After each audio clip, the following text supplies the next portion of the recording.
In the operating room at Barrow Neurological Institute in Phoenix, Arizona, on the morning of August 4th, 1991, the temperature had been brought low deliberately. Pam Reynolds was 35 years old. She was a musician, a mother, and she had a large aneurysm at the base of her brainstem, positioned in a location that made conventional surgery impossible. The procedure the surgical team had designed for her was called hypothermic cardiac arrest, and it required something that sounds, stated plainly, like a controlled and temporary crossing of the boundary between living and not living. Her body temperature would be lowered to 60 degrees Fahrenheit. Her heart would be stopped. The blood would be drained from her brain entirely. And then, in the stillness that followed, with no heartbeat, no brain activity, and no blood circulating through her skull, the surgical team would operate on the aneurysm in a field that was dry enough and quiet enough to work in. The EEG leads were attached to her scalp before the procedure began. They would register any remaining electrical activity in her brain throughout the surgery. By the time the team was ready to work, the EEG had gone flat. No signal, no variation, the kind of absolute quiet on the monitor that clinicians describe as brain silence. Her eyes had been taped shut. Foam inserts had been placed in her ears, and small speakers in those inserts emitted clicking sounds throughout the procedure to test the function of her brainstem, the one remaining structure that might, at some point, still be monitored. There was, by every available clinical measure, no substrate through which any conscious experience could have been occurring. The operating room lights were steady above the table. The surgical team worked. The bone saw was used to open her skull, and something in the account Pam Reynolds would give, after she was resuscitated and recovered and finally well enough to describe what she remembered, was already being noticed. What she reported was a surgical instrument she had not seen before being put under. She described the bone saw with a precision that operating team members who were interviewed afterward confirmed was accurate.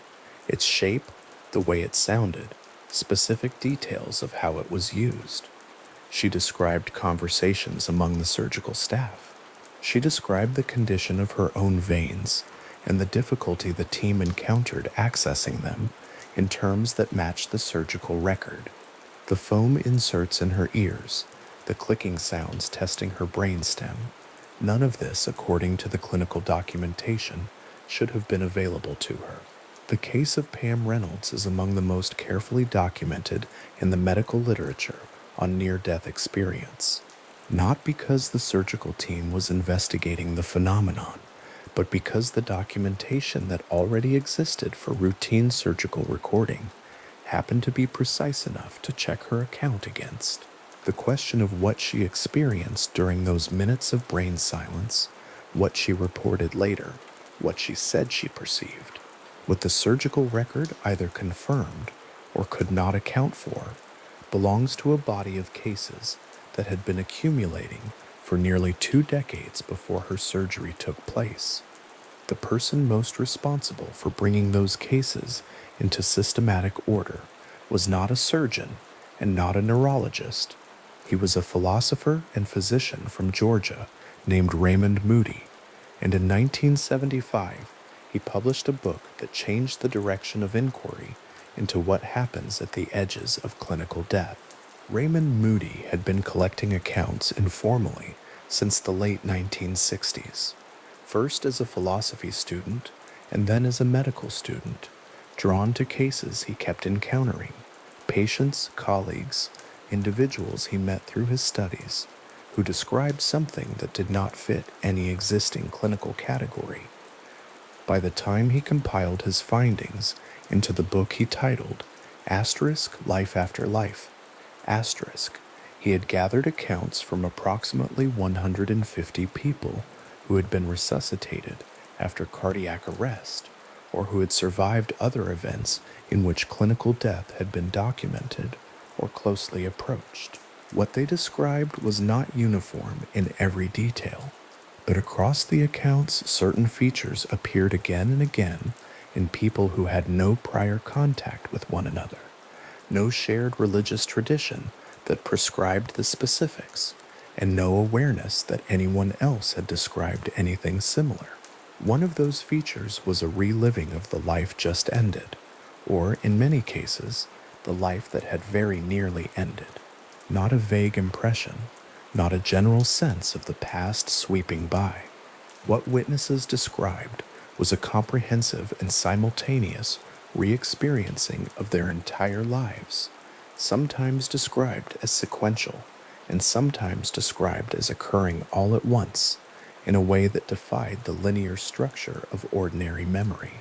Every meaningful event subjects reported was present, and they were present too, not as passive observers, but as participants who felt again what those moments had contained. Many reported that a presence was with them during this reliving, not a figure who judged them, not a voice that condemned or praised, but something that facilitated the review, with a quality many subjects struggled to describe as anything other than complete and unconditional acceptance. Moody did not claim to know what this experience was, or what it meant, or whether it constituted evidence for any particular understanding of consciousness or death. What he did was set down what people had reported in their own language with as much fidelity to the original account as he could preserve. The book was not written by a clinician defending a thesis. It was written by someone who had listened carefully to a large number of people describe something they could not explain, and had decided that the accounts deserved to be recorded and read. 5 years after Moody's book appeared, a psychologist at the University of Connecticut named Kenneth Ring decided that the accounts deserved something more rigorous than collection. They deserved systematic study. Ring had read Life After Life, and found himself genuinely uncertain about what to make of it. Not dismissive, not credulous, uncertain in the specific and productive way that sends a researcher toward a question rather than away from it. He designed a structured interview protocol and began conducting interviews with near-death experiencers, people who had survived cardiac arrest, suicide attempts, serious accidents, and other events involving a medically documented proximity to death. By the time he had interviewed enough subjects to have a dataset worth analyzing, the number stood at 102. The interviews were conducted between 1977 and the time of publication, with Ring and his colleagues working through standardized questions that covered the major features other investigators had noted. The life review appeared across the accounts as one of the most emotionally potent elements subjects described, and more than that, as the element that subjects most consistently identified as responsible for lasting changes in their behavior and values after they had recovered. People who reported a life review spoke of returning from the experience with a fundamentally altered relationship to how they treated other people. Ring documented this in Life at Death, published in 1980, as a consistent and statistically notable finding rather than an anecdote. The behavioral changes were real, were lasting, and were disproportionately connected to having undergone what subjects described as a review of the life they had lived, experienced in its full emotional weight. In 1977, while Ring was still conducting interviews in Connecticut, he was sitting at a desk with transcripts spread in front of him. They came from different subjects, different backgrounds, different circumstances of near death.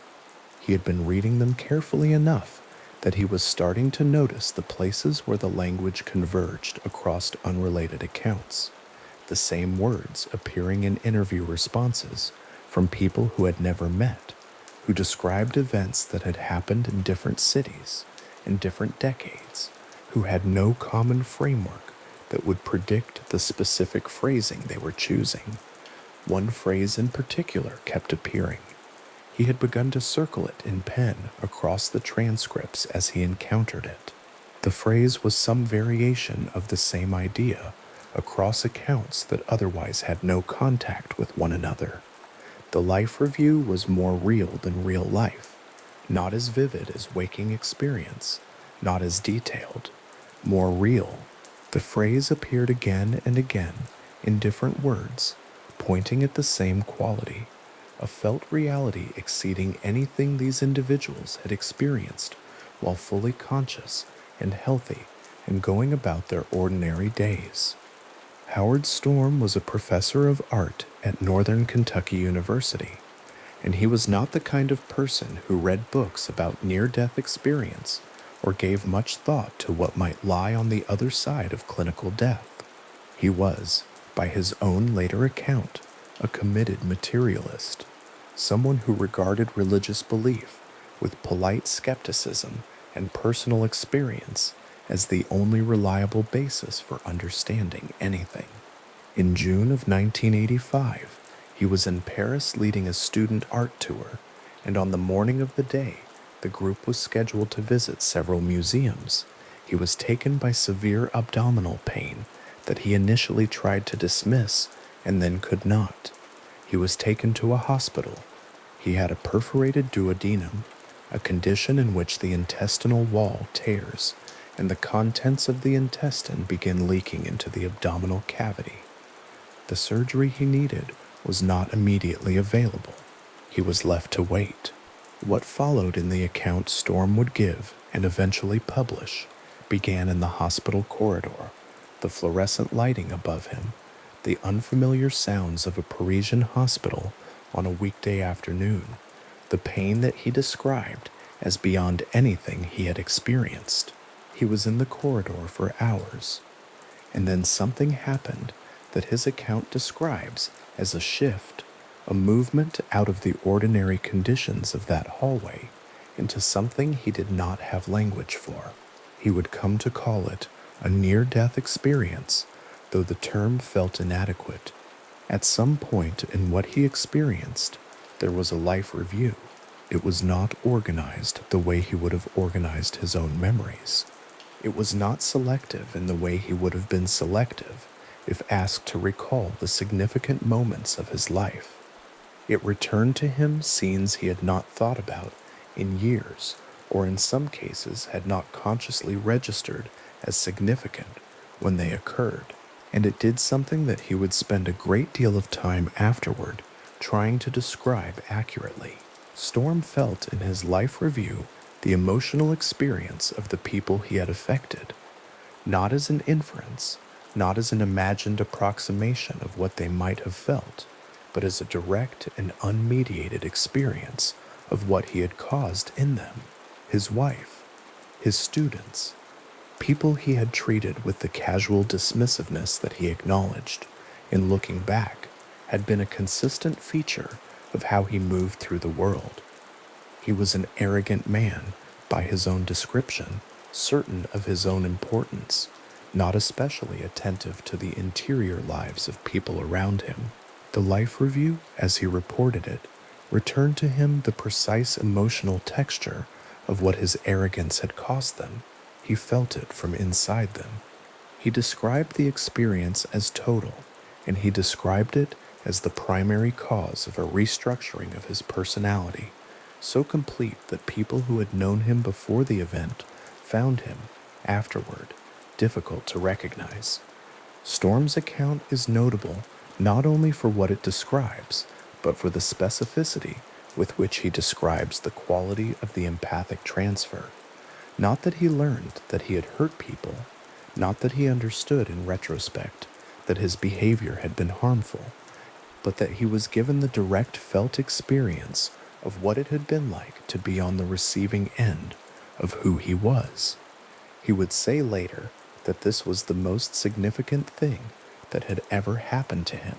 He would also say that he had no framework for it, no prior experience that resembled it, and no way to account for why it had felt, in the experiencing of it, more real than anything else he had known. Daniel Brinkley was 25 years old on the afternoon of September 17th, 1975, and he was at home in Aiken, South Carolina. The storm that afternoon produced lightning, and the lightning moved through the telephone line while he was on the call, and for 28 minutes, by the account documented by the attending physician and later repeated in Brinkley's own published testimony, he was clinically dead.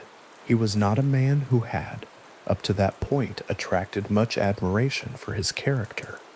He was large and physically imposing, and he had used both to his advantage, and not always in ways he was proud of later. He described himself in his account of his life before the lightning strike as someone who had bullied and manipulated and moved through the world with a casual regard for the consequences his behavior left in others. When he was resuscitated and eventually recovered enough to speak, what he described included a life review of a kind that bore structural similarities to what Howard Storm and many of Moody's subjects had reported, but with a quality that Brinkley returned to again and again in his accounts. He did not only see what he had done, he felt it, the fear his victims had felt, the physical sensation of pain in the cases where he had caused physical pain, the specific quality of humiliation and shame that his manipulative behavior had produced in the people who had trusted him. He felt these things in his own body and his own emotional experience, from the inside of the people he had affected, as directly as if the experience had been his own. He described this as the most instructive thing that had ever happened to him, and the most uncomfortable, and the most undeniable. Brinkley's account appeared in a 1994 book and was subjected to the usual scrutiny that attends published near-death narratives. Questions about the precision of the reported 28 minutes, questions about the reliability of memory, and the influence of the intervening years. What remains in the documented record is the attending physician's account, the structural consistency of what Brinkley described, with accounts gathered by independent researchers from subjects who had no contact with his story, and the reported changes in his behavior after the event, changes that people who knew him from before acknowledged as genuine and lasting. The accumulation of these accounts, Moody's initial collection, the accounts gathered by Ring's structured interviews, individual cases like Storm's and Brinkley's, produced a research field where there had been nothing before. People had reported experiences at the edges of death for as long as medicine had been keeping records, but there had been no systematic language for them, no agreed-upon method for collecting them, and no institutional framework within which they could be studied with the seriousness that would make the findings meaningful. Moody's 1975 book created that language. Ring's 1980 study created a standard of rigor against which subsequent work could be measured, and the cases themselves, named, dated, documented, checked against available records where records existed, became the foundation on which all subsequent investigation was built. What the early accounts had in common was not easily reducible to a single explanation. The people who described life reviews came from different religious backgrounds and from no religious background at all. They came from different countries and different clinical contexts. Some had been cardiac arrest survivors. Some had survived accidents. Some had come close to death through illness or surgical complication. Some were highly educated. Some were not. Some had read widely in spiritual literature. Some had never encountered the concept of a near-death experience before their own. The consistency across these differences was not in the interpretive framework each person brought to their experience, but in the structural features of the experience itself, the comprehensive scope of the reliving, the simultaneous quality that exceeded ordinary sequential memory, the presence that accompanied the review without rendering judgment, and the direct felt experience of what one's actions had produced in others. Ring, working through his interview transcripts in Connecticut in the late 1970s, was interested precisely in this structural consistency. He was not arguing that the experience proved any particular understanding of death or consciousness. He was noting that 102 people, interviewed separately with standardized questions, described an experience with consistent and specific structural features that did not appear to be derived from a shared cultural source. The phrase that kept appearing in the transcripts, "more real than real," was not a phrase that appeared in popular culture accounts of death or in religious scripture. It was a phrase subjects reached for independently across accounts that had no contact with one another, because it was apparently the phrase that came closest to describing something about the quality of the experience that ordinary language had not been designed to capture. There is something worth sitting with in that image, not the content of the transcripts, not the specific cases, but the accumulation of it. Ring at his desk in Connecticut, a stack of transcripts in front of him, a pen in his hand. He has been reading for hours.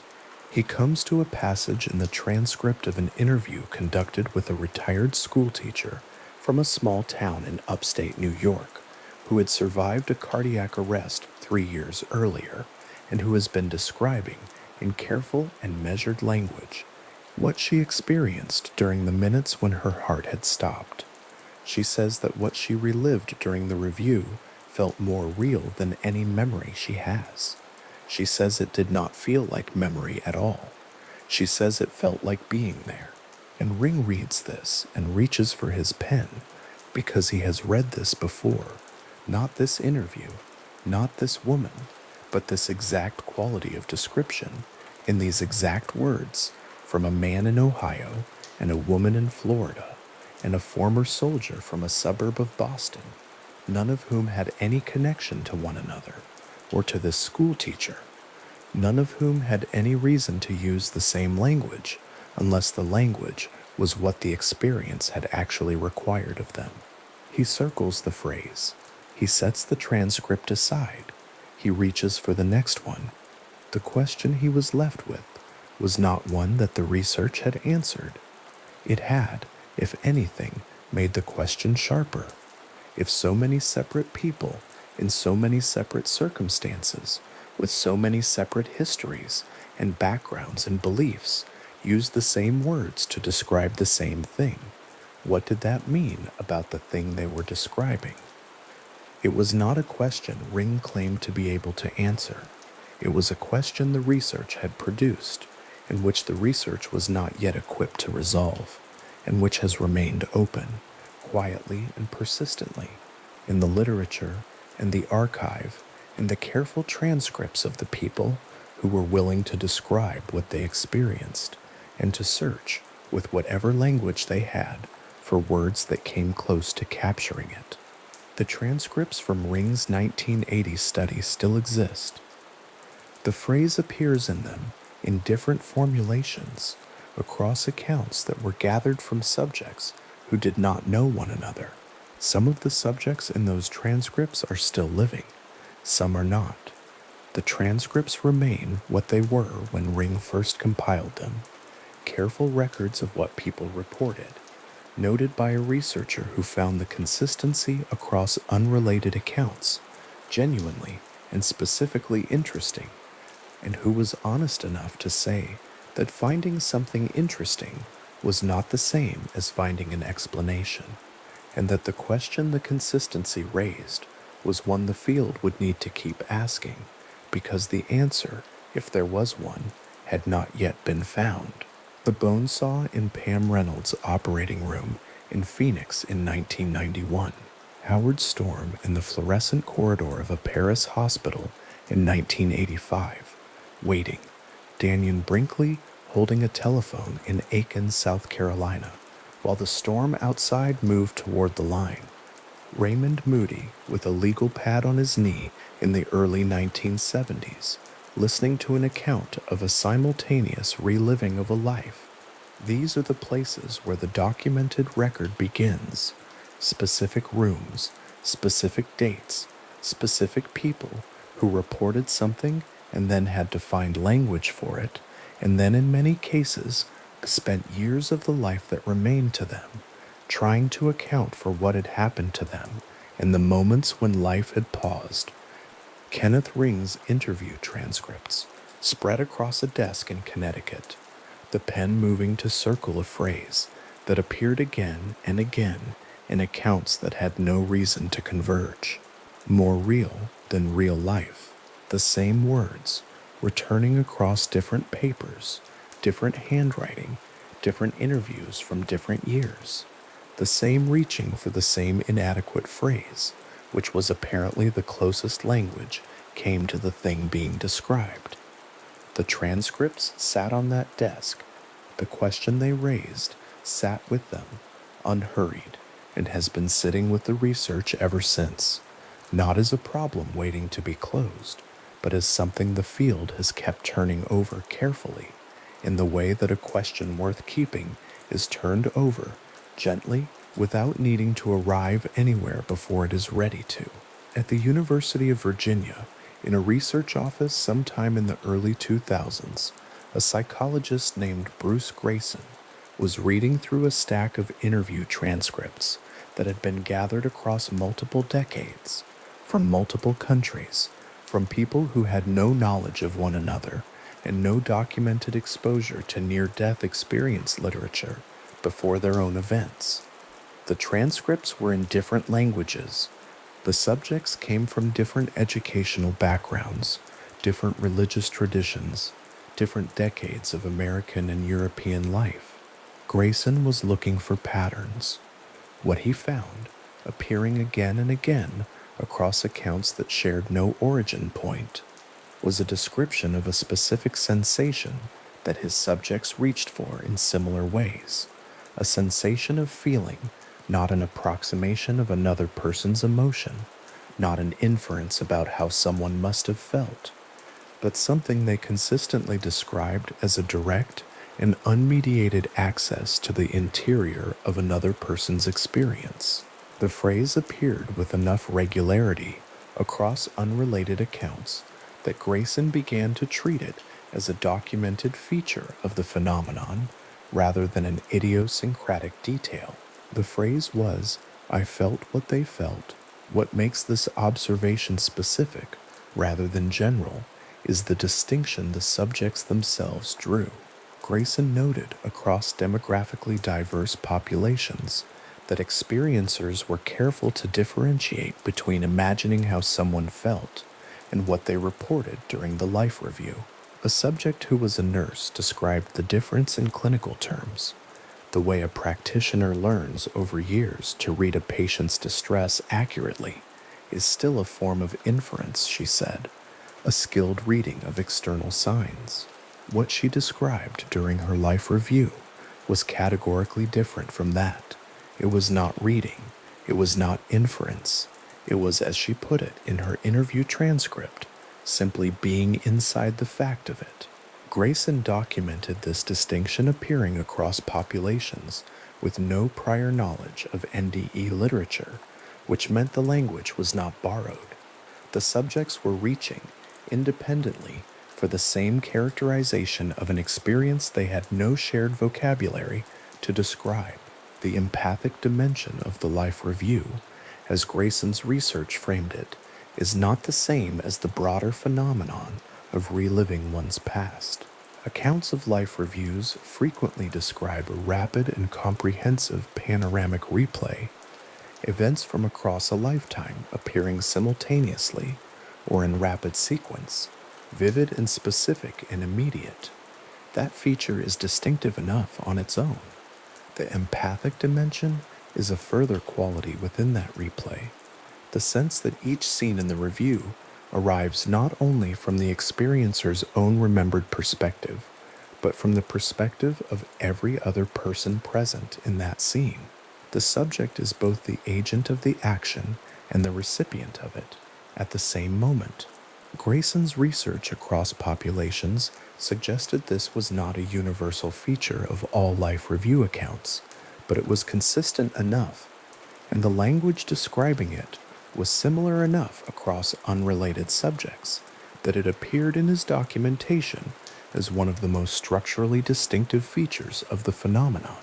Among the accounts that appear in multiple researchers' collections, a specific category recurs with particular frequency. These are accounts in which the empathic replay returns the experiencer to a scene of childhood conflict, a moment of exclusion, a moment of cruelty, a moment of casual disregard that had been directed at another child and then forgotten. What the experiencer describes is not returning to this scene from their own position. They describe finding themselves inside the experience of the other child. Accounts documented by Grayson and Kenneth Ring include specific instances of subjects reliving moments from a playground or a school corridor, the kind of moment that the person who caused it would have no particular reason to remember, a small act of social exclusion or ridicule that had passed out of their memory entirely before the life review returned it. What the review returned was not the memory as they had filed it. It returned something they had never had access to at the time, the interior state of the child who had been excluded. The quality of that interior state, as documented across multiple unrelated accounts, follows a pattern worth sitting with. The subject does not describe feeling a general emotion, sadness, hurt, embarrassment. The accounts are more specific than that. They describe feeling the shame of the other child as a particular texture, a particular location in the body. They describe the loneliness not as an abstract quality, but as something felt in the chest, in the specific quality of an afternoon, in the sound of retreating voices. One account in Grayson's collection describes a subject who, during her life review, found herself standing near a fence on a school playground, a playground she had not thought about in decades, as a group of children walked away laughing, and she was standing in the position of the child who had been left behind. She could not, in her account, separate the memory of the afternoon light from the feeling of it. The two were the same thing. The scene arrived whole, and she was on the wrong side of it, or rather, on the side she had never occupied at the time. These accounts were documented not only in adult populations. PMH Atwater, whose research on near-death experiences in children was published in Asterisk, Children of the New Millennium, Asterisk in 1999, and in Asterisk, The New Children and Near-Death Experiences, Asterisk, in 2003, documented cases involving children as young as 3 and 4 years old who reported empathic life reviews. The structural consistency between the adult and child accounts is one of the details. Atwater's research emphasized most carefully, a 4-year-old does not have the vocabulary of an adult NDE researcher. The child does not have a framework for what a life review is. What Atwater documented in these cases was language that was age-appropriate in its simplicity and entirely consistent in its structure with what adult subjects described in much more elaborated terms. The children described, in the words available to them, how their actions had made someone else feel. One child's account, recorded by Atwater in a living room in the 1990s, described how during their near-death experience, they had felt how sad they had made their grandmother when they did not say goodbye. The child used the word sad. The child knew exactly what they meant. They meant something specific, not that the grandmother had seemed sad, not that they imagined the grandmother must have been sad, but that they had been inside the sadness and knew it from there. Atwater's work with child experiencers raised a question that her documentation left deliberately open. The children she interviewed had not been exposed to NDE literature. They had not been told what to expect from a near-death experience. Some of them were too young to have read anything at all. The empathic quality they described was not a learned framework. It was not borrowed from an adult account they had encountered. It appeared in their testimony in simple and age-appropriate language as a description of something that had happened to them, something that felt to them as real and specific as anything else they had experienced. Atwater's documentation of these accounts did not propose an explanation for why the children's reports were structurally consistent with adult accounts from unrelated cases. She documented the consistency, noted it, and left it resting in the record. Phyllis Atwater and the International Association for Near-Death Studies had also documented, across a subset of collected testimonies, a feature of the empathic replay that went further than the direct experience of another person's inner state. In these accounts, the review extended beyond the immediate recipient of an action. The subject was shown not only how the person they had acted toward had felt in that moment, but how that feeling had rippled outward, the emotional effect on third parties the experiencer had never met, had never been in a room with, had no knowledge of at the time. A subject might relive a moment of unkindness toward a colleague, and then find the review continuing into territory they had not anticipated, the colleague going home that evening, carrying something from the encounter that then entered a conversation with a family member the experiencer had never met, leaving a mark in that room too. Subjects who described this feature consistently characterized it as one of the most humbling aspects of the entire experience. Not frightening, humbling, a widening of the frame that they had not been prepared for and that required in the accounts a particular kind of stillness to hold. The downstream quality of what these subjects described is worth considering slowly. The original action, a dismissive remark, an impatient response, a small and ordinary act of disregard, was not, in the experiencer's memory, a significant event. It had not lodged in them as a moment of moral weight. It had passed. What the life review returned to them was the same moment with all its consequences visible at once, including consequences that had continued unfolding long after the experiencer had moved on. The INDS documentation of these accounts did not assign a cause to this experience, or propose a mechanism by which a person could access information about events they had not witnessed. It documented what subjects reported, preserved the testimony, and held it in the archive where it remains available to researchers who find the pattern worth studying. Howard Storm's account occupies a specific and frequently cited place in this body of documentation. Storm, a Northern Kentucky University art professor, experienced a near-death event in Paris in 1985 due to a perforated duodenum. His full account was documented extensively in subsequent years, and one element of it returned again and again in his own descriptions and in the research literature that drew on his testimony a quality of warmth that had entered him during a specific moment in his life review, and that he struggled to characterize in ordinary language. The moment was not a major event. It was not a scene of great moral weight or dramatic significance. It was a small act of kindness, something Storm described as something he had not consciously registered at the time as significant, a minor gesture toward another person that had passed out of his awareness entirely. The life review returned it, and what it returned was not Storm's experience of performing the kindness. What it returned was the experience of receiving it. Storm, by his own account, was not a particularly kind or gentle person before his near-death event. He described himself as arrogant and dismissive in his professional relationships, impatient and self-absorbed in his personal ones. The life review, as he described it in multiple documented accounts, was not easy to receive. It returned his behavior to him from the other side of it, and what he found there was not what he had imagined.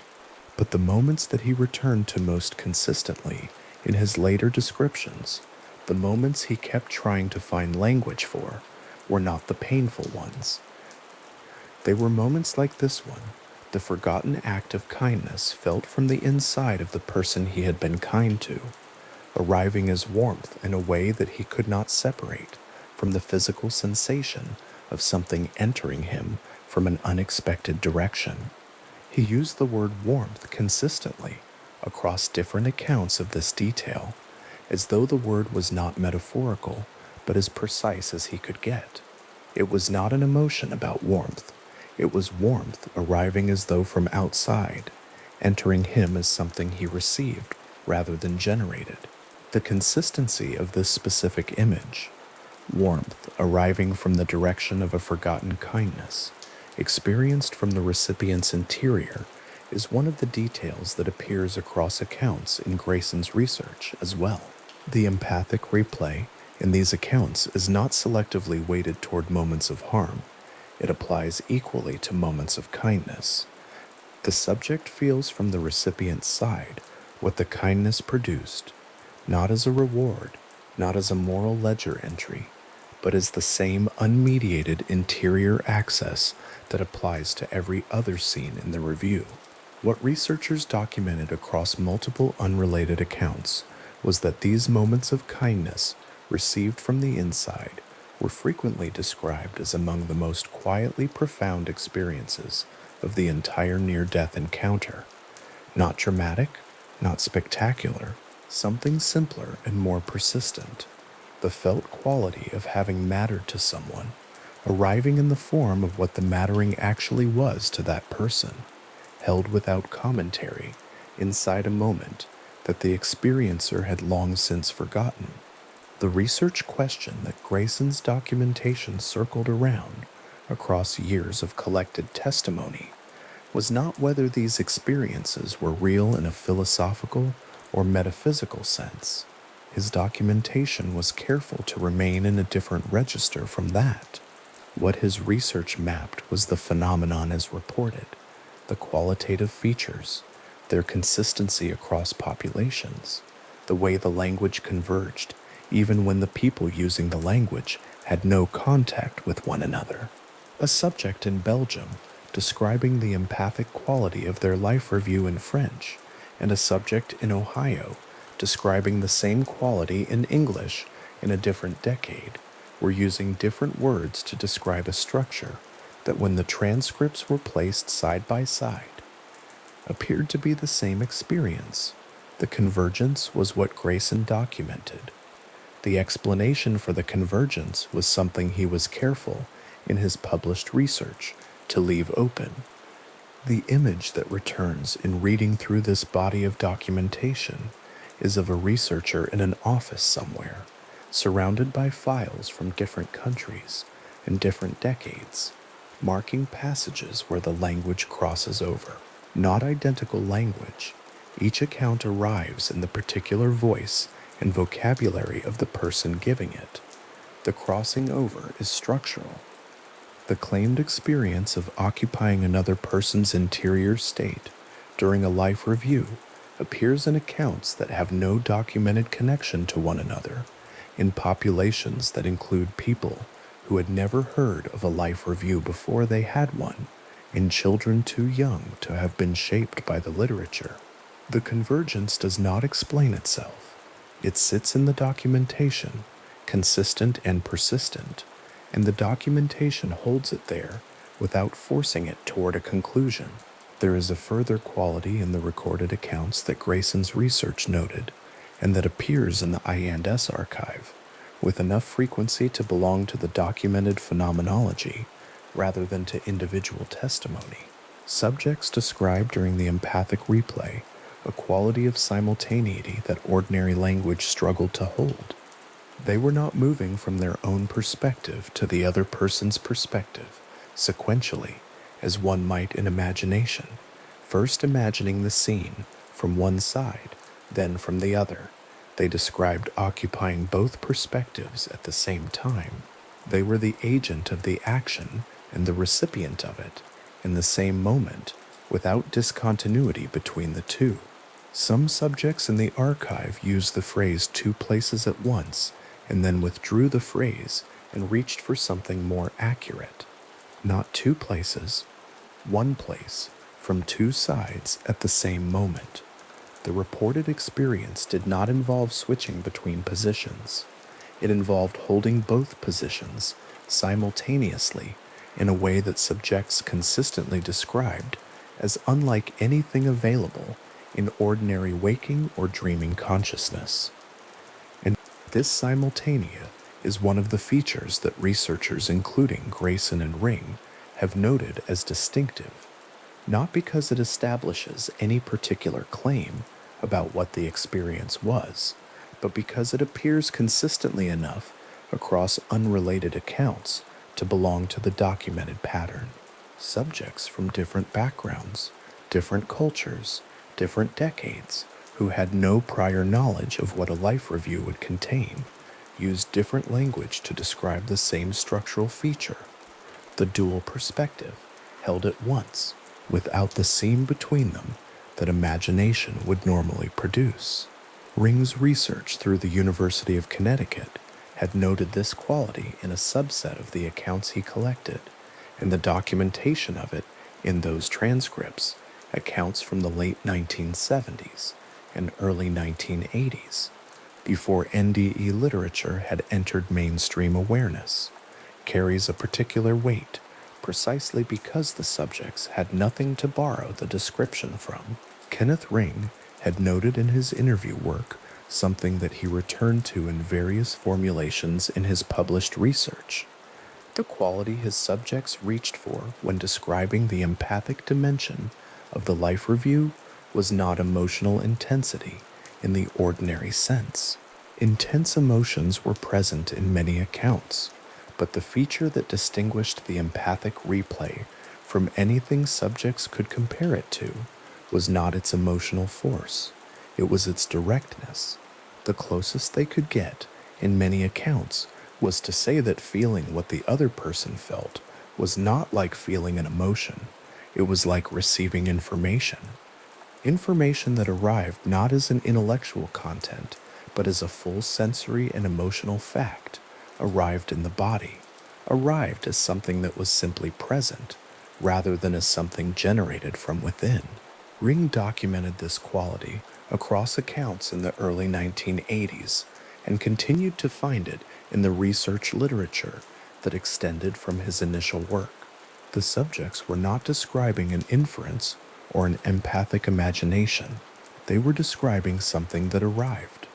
Cherie Sutherland, an Australian sociologist who conducted structured qualitative interviews with 50 near-death experience survivors and published her findings in * Transformed by the Light * in 1992, documented in several of her subjects' accounts a variation on the empathic replay that she found particularly worth noting.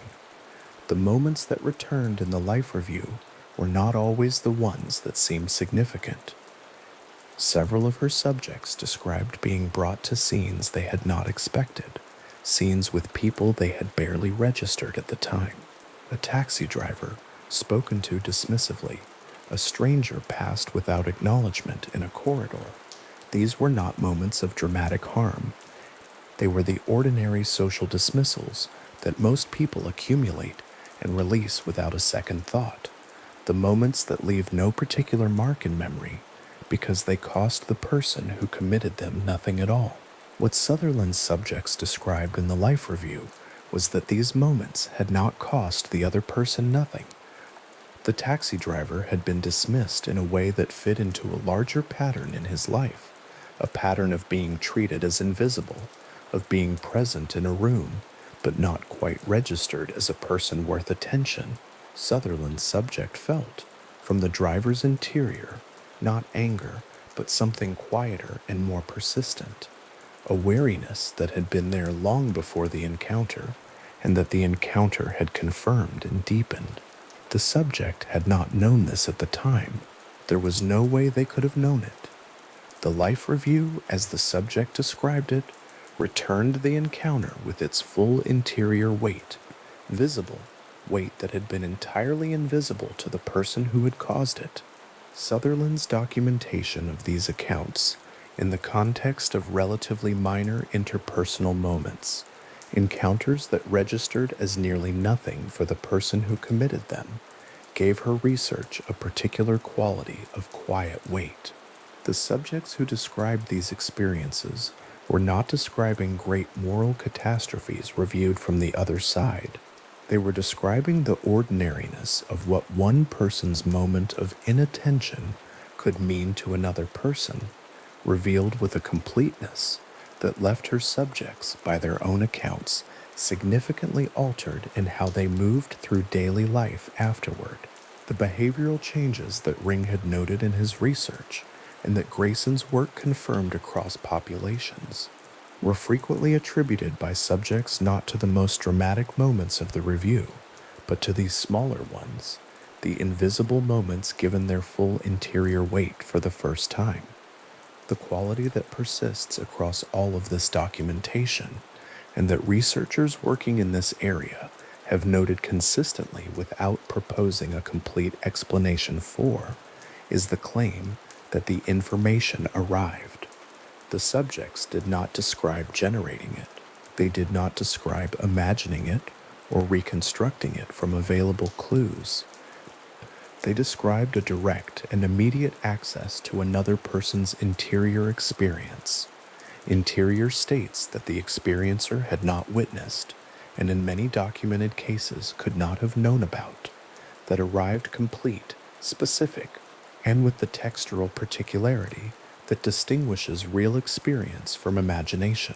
The documented phenomenology is consistent on this point across accounts that have no connection to one another, across populations that include people encountering this feature for the first time without any framework for understanding it, and across the full span of the research record from the early 1970s to the present.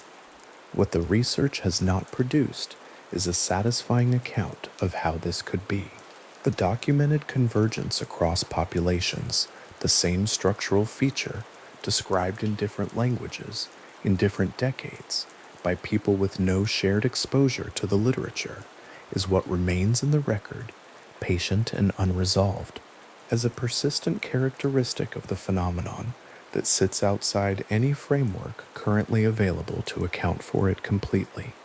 The warmth in Howard Storm's account was not the only thing he described when he tried to explain what the Life Review had returned to him from the forgotten act of kindness.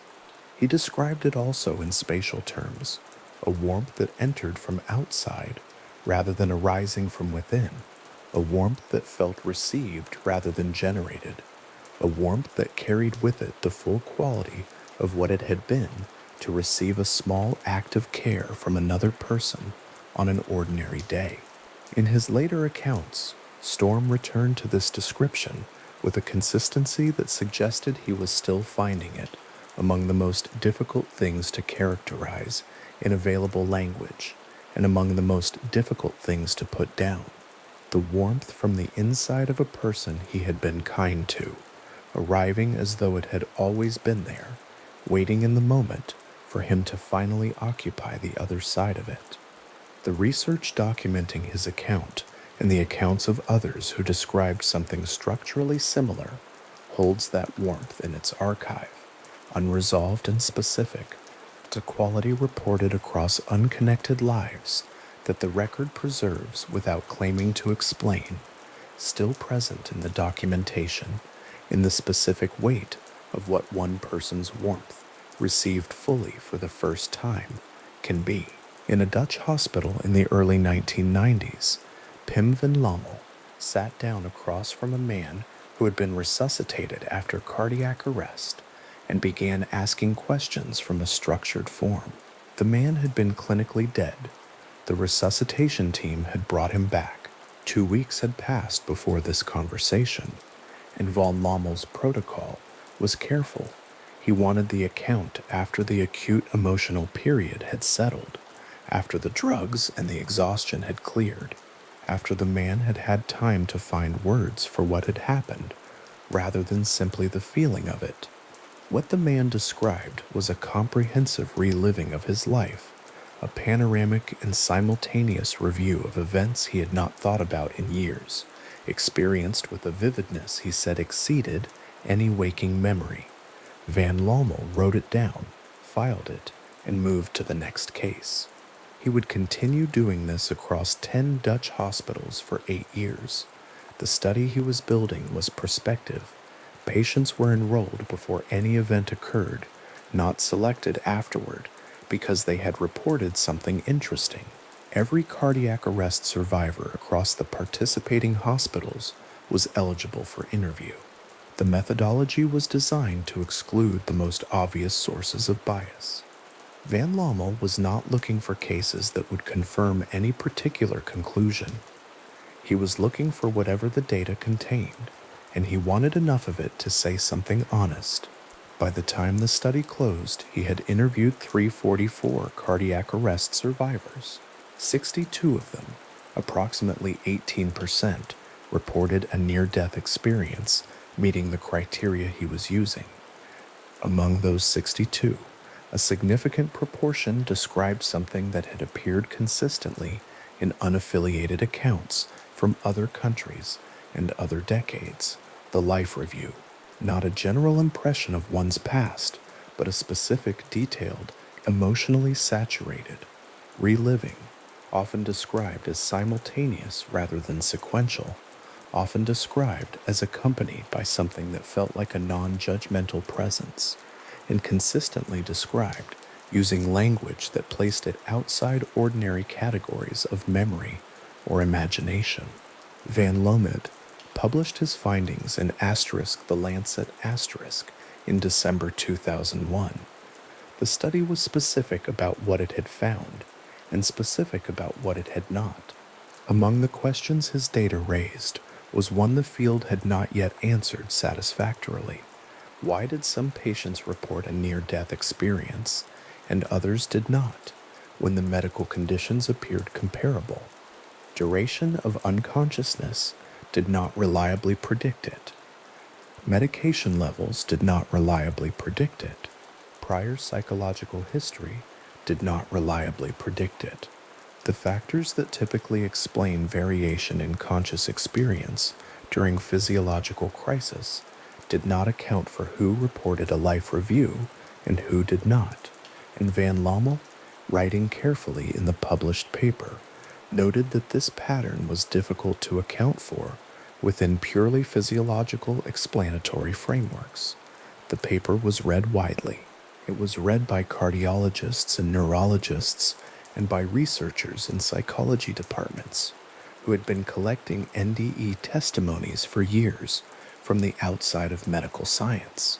It was read carefully because it came from a peer-reviewed medical journal with a careful methodology, and because it raised, without dramatic inflection, a question that the existing literature had not been able to close. The question was not about the content of near-death experiences in general. It was about the conditions under which something coherent and organized appeared to be occurring in people whose capacity for organized experience had, by all available measures, been suspended. The AWARE study, which stands for Awareness During Resuscitation, approached the same territory from a different methodological direction. Sam Parnia, a cardiologist, led the multi-center investigation across 15 hospitals in the United Kingdom, the United States, and Austria between 2008 and 2012.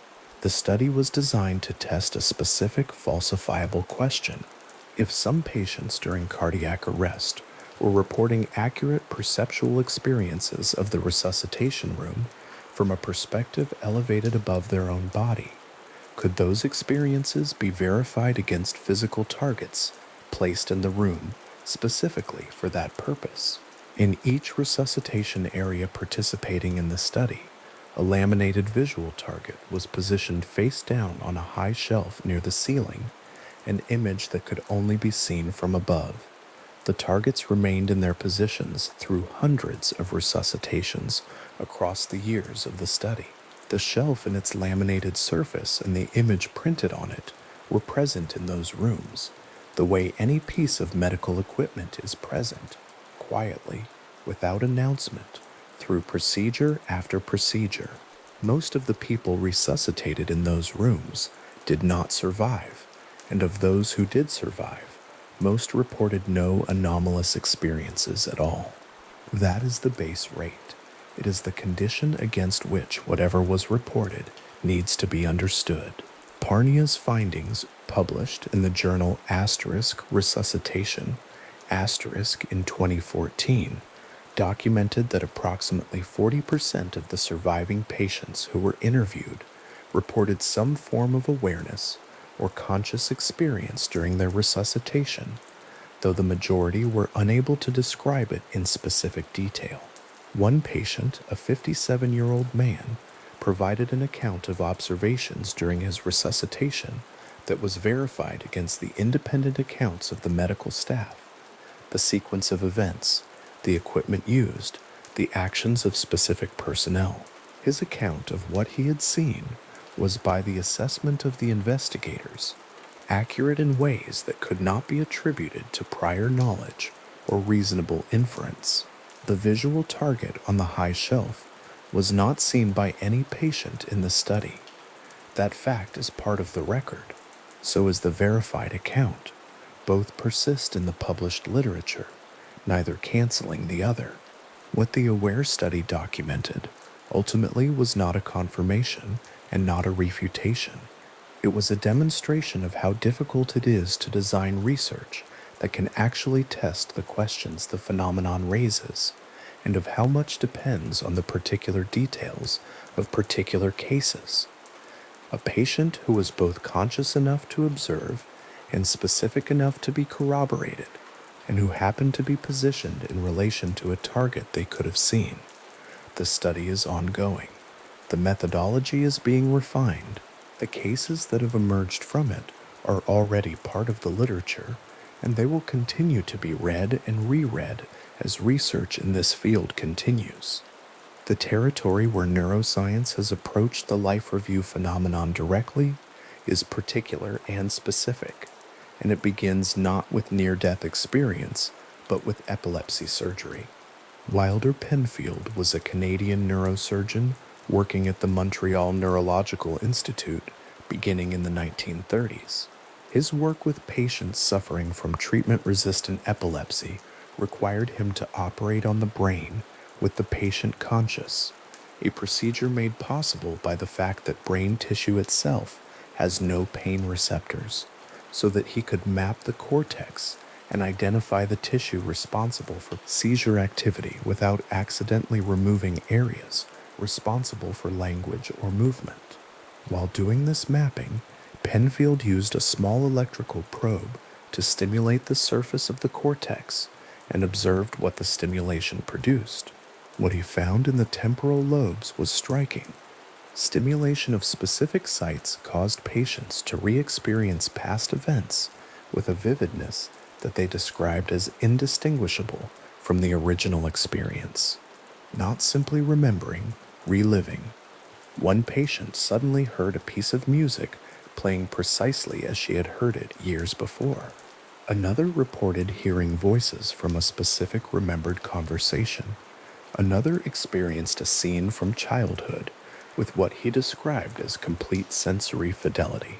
Penfield documented these responses systematically. The temporal lobe, and specifically the region connecting the temporal and occipital lobes, appeared to be involved in the retrieval or reconstruction of past experience in a form that felt to the person experiencing it as real as the original. These findings were and remain significant. They demonstrated that the brain contains mechanisms capable of producing vivid experiential replays of past events, that the architecture of memory includes pathways that, under certain conditions, can activate something closer to a re-experience than a recollection. Penfield himself was cautious about what he concluded from this.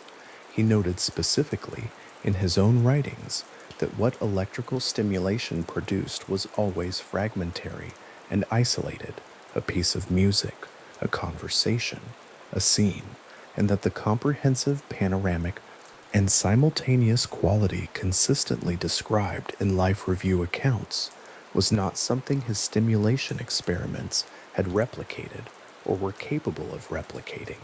The mechanism he had found was real.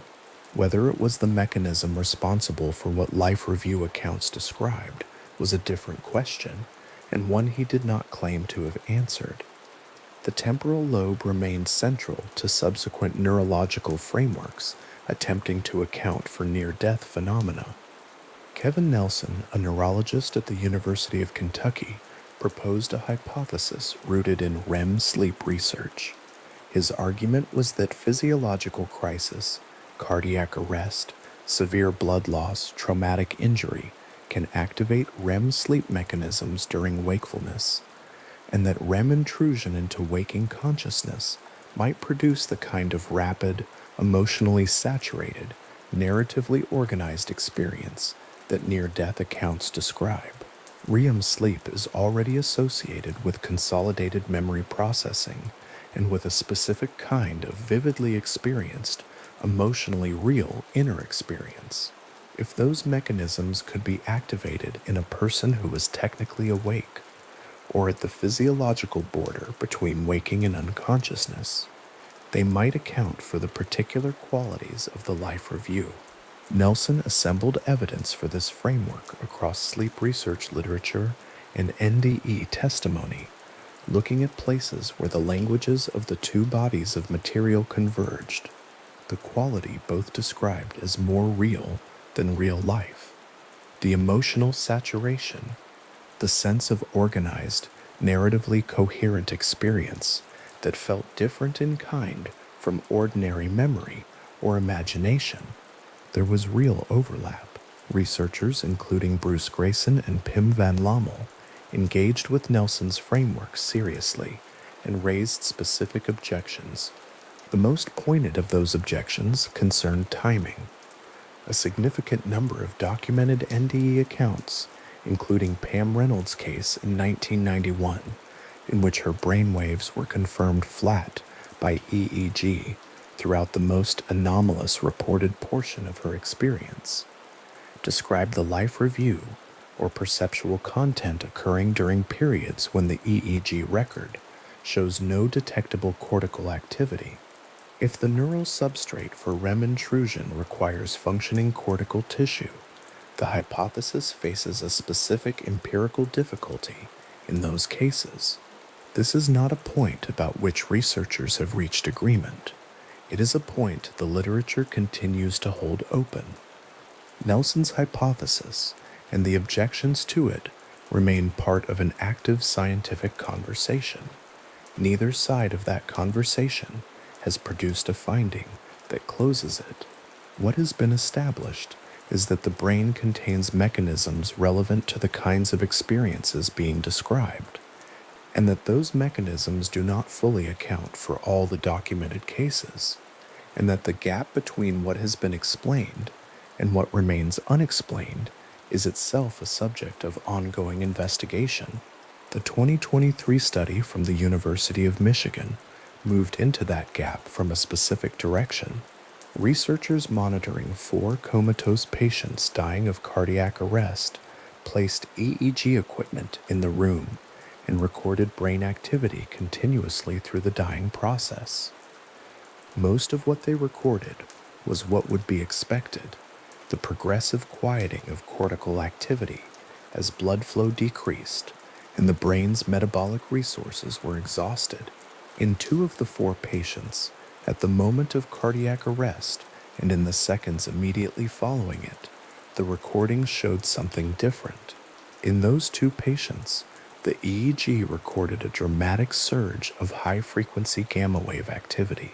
Gamma waves are associated with states of high cognitive engagement, with active processing, with the binding of sensory information into coherent experience, with what researchers describe as the neural correlate of conscious awareness. The surge in these dying patients did not occur during the period of residual brain activity before cardiac arrest. It occurred after, in the seconds following cardiac arrest, at a moment when no detectable blood flow to the brain was present. Two patients showed a burst of gamma wave activity in a specific region, the temporoparietal junction. The temporoparietal junction is a region of the brain whose documented functions include self-referential processing, the integration of bodily and spatial information, and what researchers have specifically associated with the out-of-body component of near-death experience. The surge appeared there in a brain that had, by all available measures, lost its physiological support for conscious experience, in two people who were in the process of dying. The researchers published these findings in the asterisk proceedings of the National Academy of Sciences. Asterisk, their published statement noted that the findings were preliminary, that 4 cases were insufficient to support broad conclusions, and that further investigation was warranted. That is the honest framing. The surge was documented. The region was identified. What the surge represents, whether it is a final reflexive discharge with no experiential correlate, or whether it has some relationship to the experiences that resuscitated patients describe, is not established. The image from that study that stays is a particular one.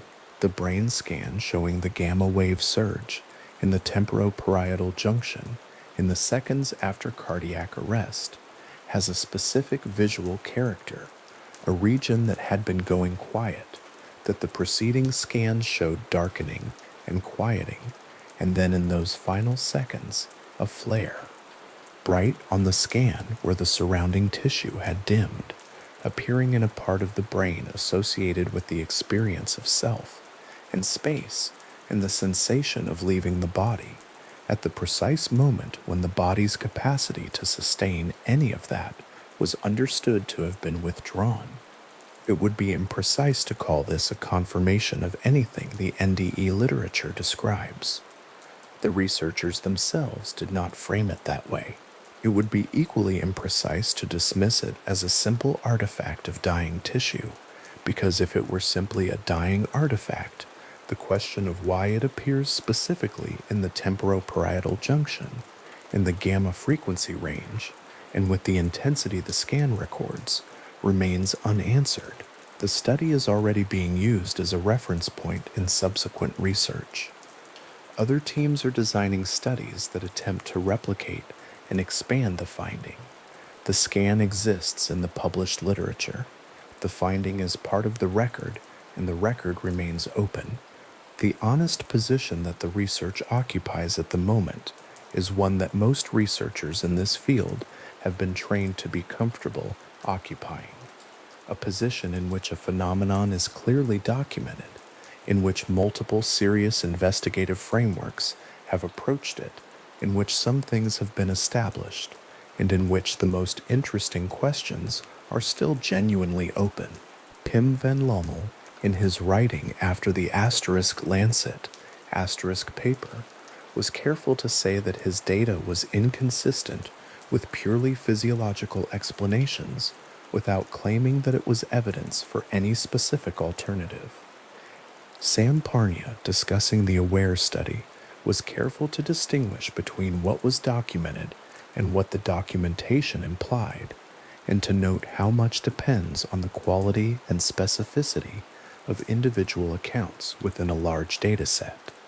Wilder Penfield, decades earlier, was careful to distinguish between what temporal lobe stimulation produced and what life review accounts described, and to note that the two were not the same. Kevin Nelson was careful to note that REM intrusion is a plausible framework for some features of the experience without claiming it was a complete account. The 2023 Michigan team was careful to note that 4 patients are not a basis for broad conclusions. This carefulness is not a hedge. It is the actual condition of the science. What it has established is real and specific. What it has not established is also real and specific. The gap between them is not being closed by advocacy in either direction. It is being closed, slowly and partially, by the accumulation of careful findings from studies designed with exactly the rigor that the subject requires and that earlier investigations sometimes lacked. There is a detail from Penfield's operating theater that stays with the research, and it concerns what his patient said at the moment of stimulation. The most frequently noted quality was not the accuracy of the memory or its detail, it was the realness. Patient after patient, when the probe touched a specific point and a memory activated, said something to the effect of, "It is happening again," not, "I remember this," not, "I can picture this happening." Present tense, the linguistic choice, made by people who were fully conscious and fully capable of using past tense and who understood themselves to be in an operating room and not in the past, points towards something specific about the quality of the experience the temporal lobe is capable of producing under certain conditions. It feels to the person experiencing it like the original, not a copy, not a reconstruction, but the thing itself present. Penfield noted this quality in his case records.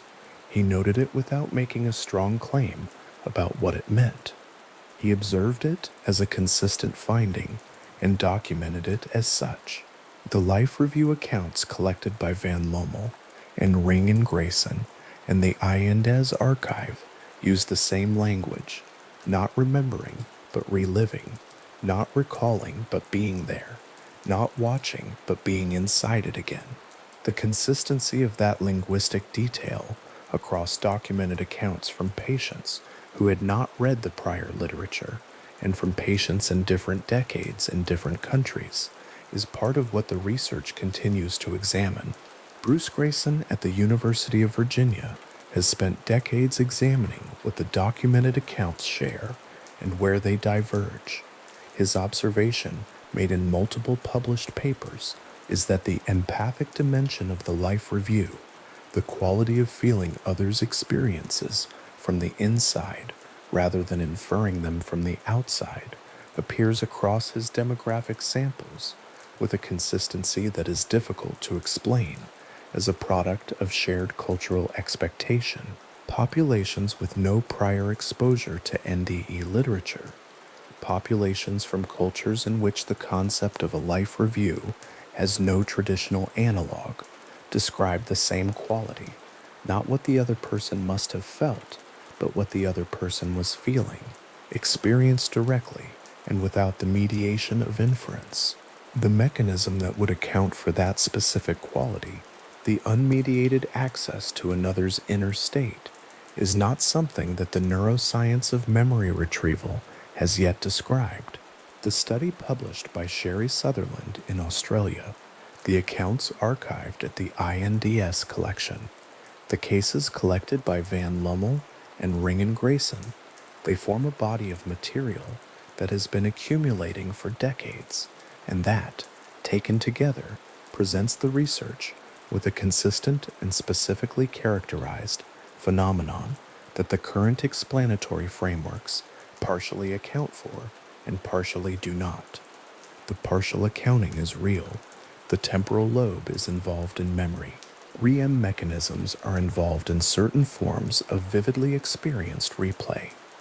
The dying brain shows activity in regions associated with self-processing. These findings are all established and documented. What they do not yet fully account for is the specific combination of qualities that the accounts consistently describe: the simultaneity, the panoramic scope, the empathic dimension, the occasional correspondence with verifiable perceptual content during confirmed flat EEG periods. Van Lommel, in a book published after the Lancet study, wrote that the question of what near-death experiences are and how they arise will not be answered by the data that currently exists, and that the accumulation of more data, more carefully collected, with better methodology, across larger samples and more controlled conditions is what the field genuinely requires. That is the state of the science. It is a state of engaged and careful uncertainty, and it is being held by serious researchers at serious institutions who find the unresolved questions genuinely interesting rather than troubling. The gamma wave scan from 2023 is sitting in the published literature the way all the data in this field sits, waiting for the next study, the next methodology, the next careful investigator who will add one more layer of documented understanding to something that has been reported across populations and decades and cultures and that has not yet been satisfactorily explained. The scan image itself, the bright surge in the temporoparietal junction of a dying patient appearing in the seconds after cardiac arrest in a region that had been going quiet, is already being cited in the designs of subsequent studies. The research team that produced it stated clearly that further investigation is warranted. They were not the first to say so. They will not be the last. What that scan shows, the unexpected light in a brain that the surrounding data said had gone dark, is now part of the permanent record of what has been observed, waiting, like all the most careful findings in this field, to be more fully understood. In the painted papyrus, the scales are perfectly balanced at the center of the image. On one side, a heart, on the other, a feather. The hall in which this weighing takes place stretches back across the image in careful registers of color, the ochre of the floor, the white and gold of the assembled figures, and the scene has been reproduced in this form with these specific elements in precisely these positions across hundreds of individual papyri spanning more than 1,000 years of Egyptian burial practice. The heart belongs to the person who has died. The feather belongs to Mat, the principle that might be translated as truth, or as rightness, or as the quality of a life lived in proper relation to the world. What is being measured in this image is not achievement or power or the accumulation of anything at all, but the moral weight of a life, pressed down on one side of a scale against something almost weightless. The Hall of Two Truths, as it appears in texts collectively referred to as the Book of the Dead, is presided over by Osiris and attended by 42 assessor deities arranged along the walls, each responsible for a particular category of wrongdoing or right conduct. The heart of the deceased makes a declaration before each one, a formal accounting of the life just ended, of what was done and what was not, of how the person moved through the world in relation to others. Thoth, the god of writing and judgment, records the result. The scales are watched by all assembled, and beneath the platform, Amit waits a composite creature, part lion, part hippopotamus, part crocodile, who consumes the hearts of those found wanting, ending them entirely rather than allowing passage to the field of reeds. The structure of the ceremony is clear. The moral record of a life is not an abstraction here. It is something with weight, something that can be compared to a feather and found either lighter or heavier than it should be. What the Egyptians chose to emphasize in this vision of post-death accounting was not the surface of a life, but its relational quality, its texture, as experienced by those who moved through it, alongside the person being judged. The 42 declarations made before the assessor deities are in large part denials of harm caused to others. I have not made anyone weep. I have not caused pain. I have not acted with arrogance toward those in my care. The moral architecture being tested in the Hall of Two Truths is not individual but communal, a question of how one person's passage through the world registered in the lives of everyone they touched. The heart in Egyptian medical and philosophical understanding was the seat of the person's true self, their intentions, their memories, their accumulated experience of living. What was being weighed was not performance, but interiority, not what the deceased had shown the world, but what they had actually been. These papyri were produced individually, commissioned by families for the burial of their dead, and the images were adapted and personalized across centuries of use. That so many of them share not just the general ceremony, but specific visual elements, the scales at exactly the same angle, Amit in exactly the same position, the feather of Mat in exactly the same proportion, suggests a tradition that held its core structure with great care across long stretches of time. The question of what happens to the moral record of a life at the moment of death was not a passing curiosity in ancient Egyptian culture. It was central enough to the understanding of what a human life is that it was painted carefully onto papyrus, placed in a sealed tomb, and expected to matter. Across an enormous distance of geography and time, the Bardo Thodol addresses the same question from a different direction. The text attributed to the 8th century master Padmasambhava, discovered hidden in rock in Tibet in the 14th century by a treasure revealer working in the tradition of concealed teachings, describes in careful detail the experience of the mind after death. And among the things it describes is an encounter with what is called the Lord of Death, before whom the record of the life just completed is made visible. The record is presented not as an external document, but as a projection arising from the deceased's own mind. The karma of the life, its moral quality, the accumulation of the person's actions and intentions becomes visible to them in a form that is experienced as entirely real. The Lord of Death holds up a mirror. The mirror is the mind's own reflection.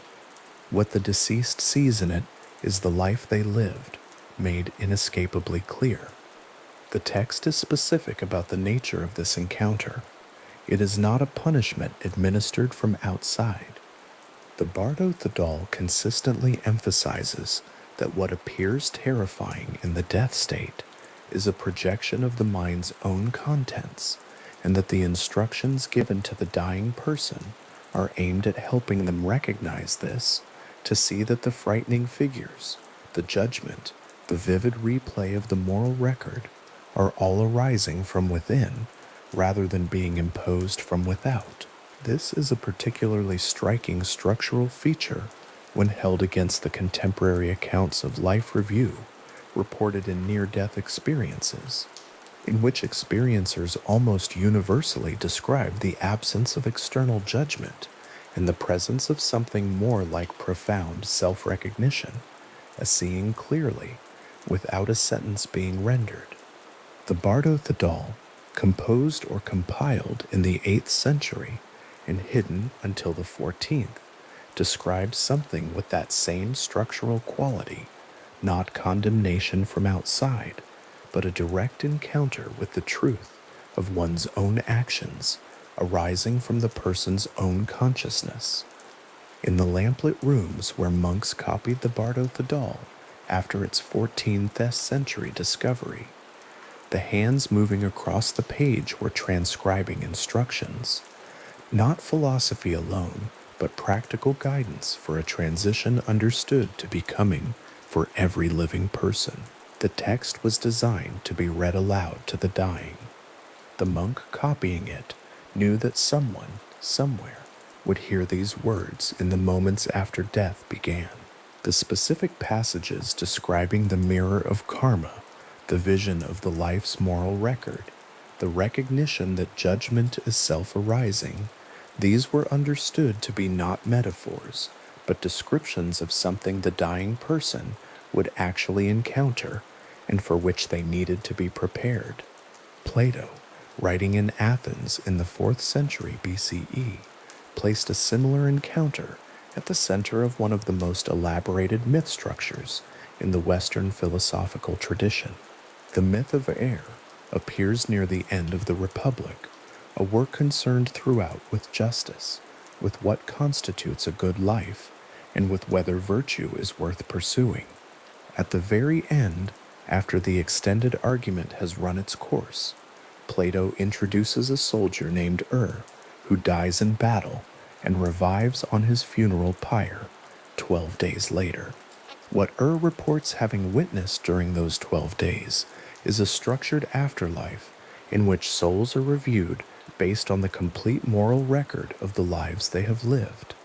The just are sent upward, the unjust are sent downward for a period proportional to their wrongdoing, 10 times the harm they caused, because that is how long it takes for the full weight of what they did to be experienced and understood. After 1,000 years, souls return to choose their next lives. They choose based on what they have learned from reviewing the one just ended.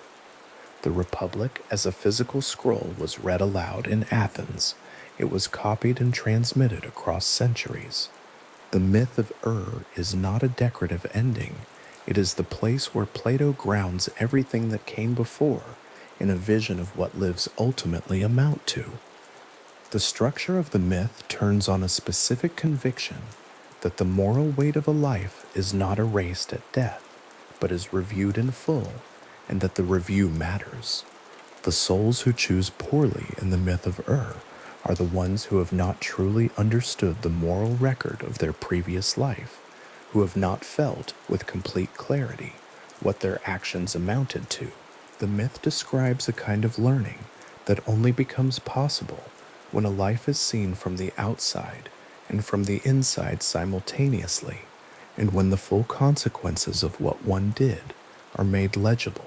Karol Zaleski, a scholar of religion at Smith College, published Otherworld Journeys in 1987, a careful comparative study of medieval Christian visions of the afterlife set against contemporary near-death experience accounts. Her argument was that the structural consistencies between very different cultural traditions were not evidence of a shared supernatural source, but were also not simply reducible to cultural borrowing. She tracked specific features: the life review, the encounter with a guiding figure, the panoramic moral accounting, the return with a changed sense of what living well means across accounts separated by centuries and thousands of miles, and found that the consistencies were specific enough to warrant serious attention. The myth of was among the texts she placed in this comparative frame. The structural parallel she identified, the soul reviewing the moral record of a life and returning transformed, runs from Plato's Athens through medieval Christian visions and into the contemporary accounts collected by researchers at universities in the United States and the Netherlands. The account that Bede included in the Ecclesiastical History of the English People, completed in 731 CE at the monastery at Jarrow, came from a specific man in a specific place at a recorded time. The man's name was Drythelm. He was a Northumbrian, a region that had converted to Christianity only a few generations earlier. He died one night after an illness and revived by morning. What he described to the monks who gathered around him was a guided journey through regions of the afterlife, presided over by a figure who showed him scenes connected to the moral weight of lives lived. The account, as Bede recorded it, describes vividly lit and intensely dark regions, souls undergoing experiences proportional to what they had done while living, and a clear sense that the life just completed remained present and morally consequential even after death. Bede's Latin is careful. He was a meticulous scholar who distinguished, in other sections of the history, between accounts he had verified from multiple sources and those he was transmitting from a single testimony. The account of Drythelm he records with evident seriousness, noting that after his revival, Drythelm left his wife and property, entered a monastery, and lived with a severity of devotion that those who knew him before found difficult to explain, except by reference to what he had seen. The behavioral change is part of what Bede found credible. A man who had undergone an experience of that kind and returned from it changed in that particular way, was presenting a pattern that Bede recognized as consistent with what such experiences were said to produce. The manuscript in which Bede's account of Drythelm appears has been copied and transmitted across 13 centuries. The original composition no longer exists, but the texts derived from it, reproduced in scriptoria across medieval Europe, translated into vernacular languages, studied in universities, have kept the account legible and intact. In the archives of the Bodleian Library, in the British Library, in university collections across Europe, versions of this text are still held. The words Bede chose to describe what Drythelm reported are still readable. The specific detail that the guide showed Drythelm's scenes connected to the moral record of lives lived, that what was reviewed was not achievement, but the texture of a life in relation to others. This remains in the manuscript, 1,300 years after it was written down. Zaleski's comparative work is careful to resist the temptation to collapse one tradition into another. The Egyptian weighing of the heart is not the Bardo Thodol. The Bardo Thodol is not the myth of air. The account of Drythelm is not any of these.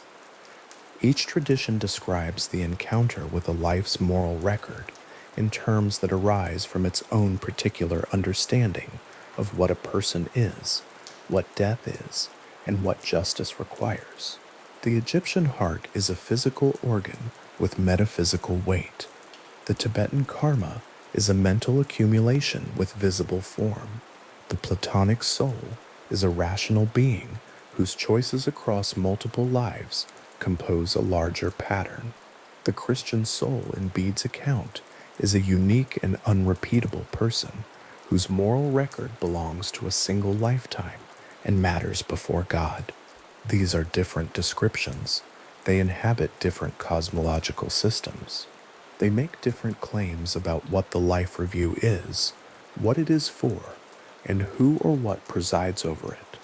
What holds across them, when they are placed carefully side by side, is a set of specific structural features that each tradition chose independently to include.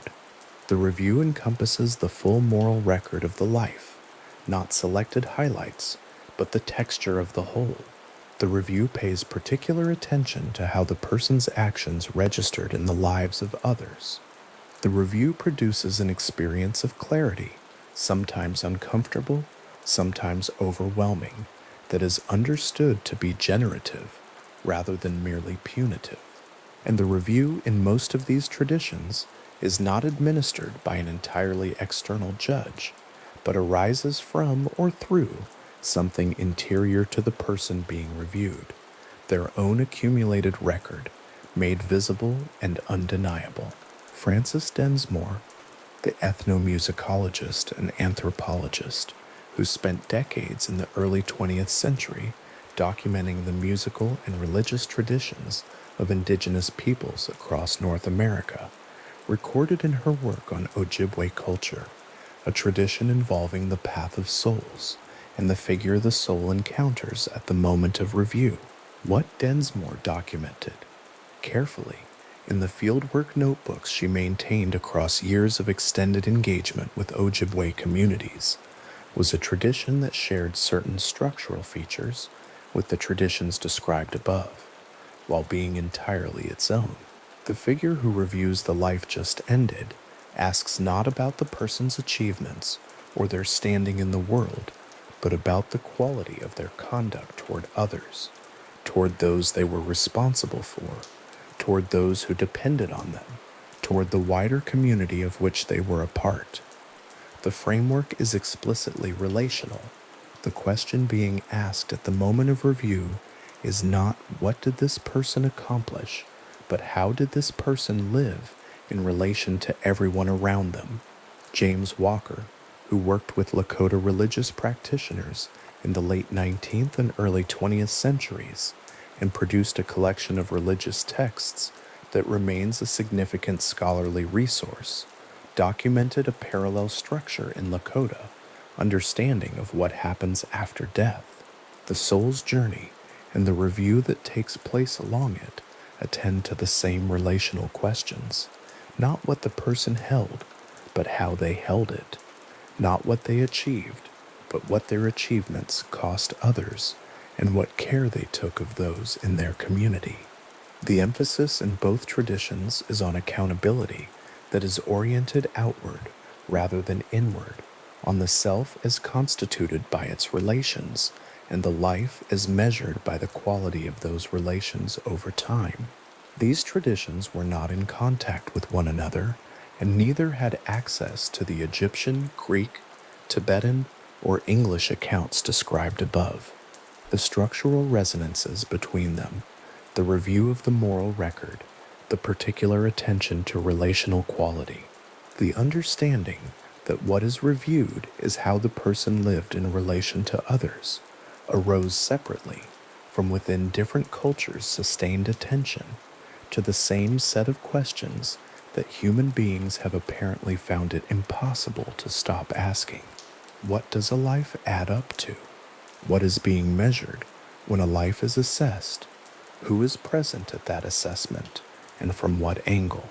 The 14th century Tibetan monk copying the Bardo Thodol in lamplight did not know that a priest in 14th century France was recording deathbed visions with structurally similar features. The Egyptian scribe painting the Hall of Two Truths in careful registers of color did not know that a philosopher in Athens would, centuries later, describe a dead soldier seeing those same scales from the other side. Bedded at his desk in Jero in 731 CE, did not know about the path of souls, or the Tibetan mirror of karma, or the specific weight that the heart of the deceased would need to achieve in order to pass before Osiris. These accounts emerged from separate places in response to the same persistent human circumstance, the fact of death, and the question of what a life amounts to at the moment it ends. What Zaleski argued, with care, was that the consistencies between these traditions, and between all of them and the contemporary near-death accounts that began appearing in clinical literature in the late 20th century, were not best explained by cultural transmission alone. The specific features that appear across traditions, separated by thousands of miles and thousands of years, are features that seem to arise naturally from the encounter with death itself, or at least from the human attempt to account for that encounter in language, the moral review, the relational quality, the clarity that feels not like punishment, but like recognition, the sense that the review arises from within rather than being administered entirely from outside. These features recur with a consistency that the hypothesis of independent cultural invention does not comfortably account for, and that simple borrowing cannot explain across the distances involved. The painted papyrus resting in a museum collection today, one of many, produced across a span of more than 1,000 years, shows the scales at the center of the image with the same deliberate care that every other version of this image shows them. The feather on one side is light enough to be moved by a breath. The heart on the other side is dense with the accumulated weight of everything the person has done and felt and chosen across an entire life. The 42 assessor deities watch from the walls. Thoth holds his writing tool. Osiris presides from his throne. And what is being asked in the stillness at the center of the image is the same question that appears in the Bardo Thodol and the myth of air and the account of Drythelm and the fieldwork notebooks of Densmore and Walker. Not what did this person achieve, but how did this person live in relation to everything and everyone around them. This question, repeated across traditions that had no contact with one another, does not resolve into a single answer. The Egyptian tradition offers one cosmological frame, the Tibetan offers another, the Greek another, the Northumbrian Christian another, The Ojibwe and Lakota traditions hold the question in yet other terms, with other figures presiding over the review and other criteria determining what the review reveals.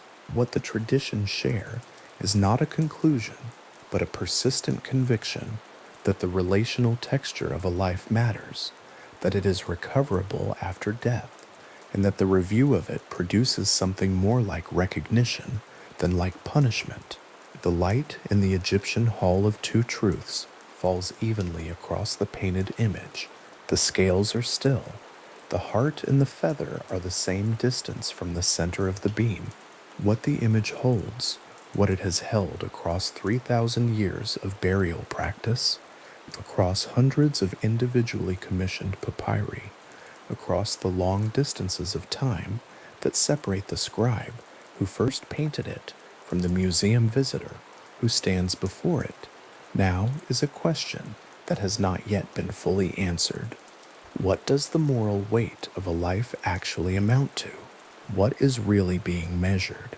What would it mean to live in such a way that the heart, at the moment of weighing, is genuinely as light as the feather pressed against it from the other side?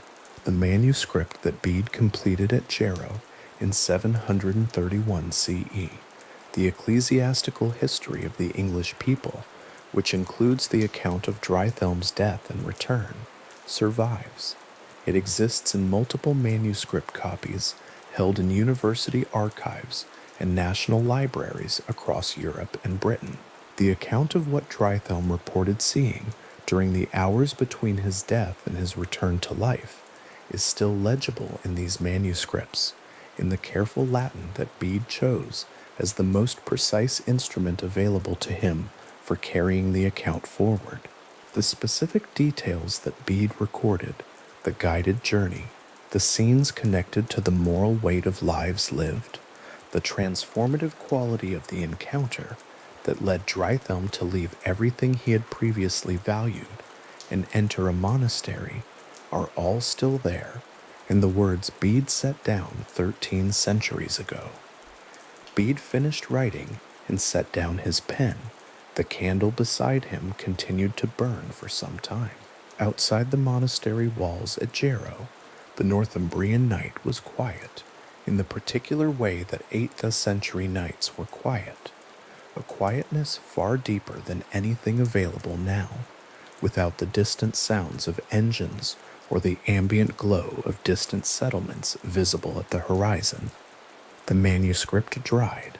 It was reviewed, copied, transmitted.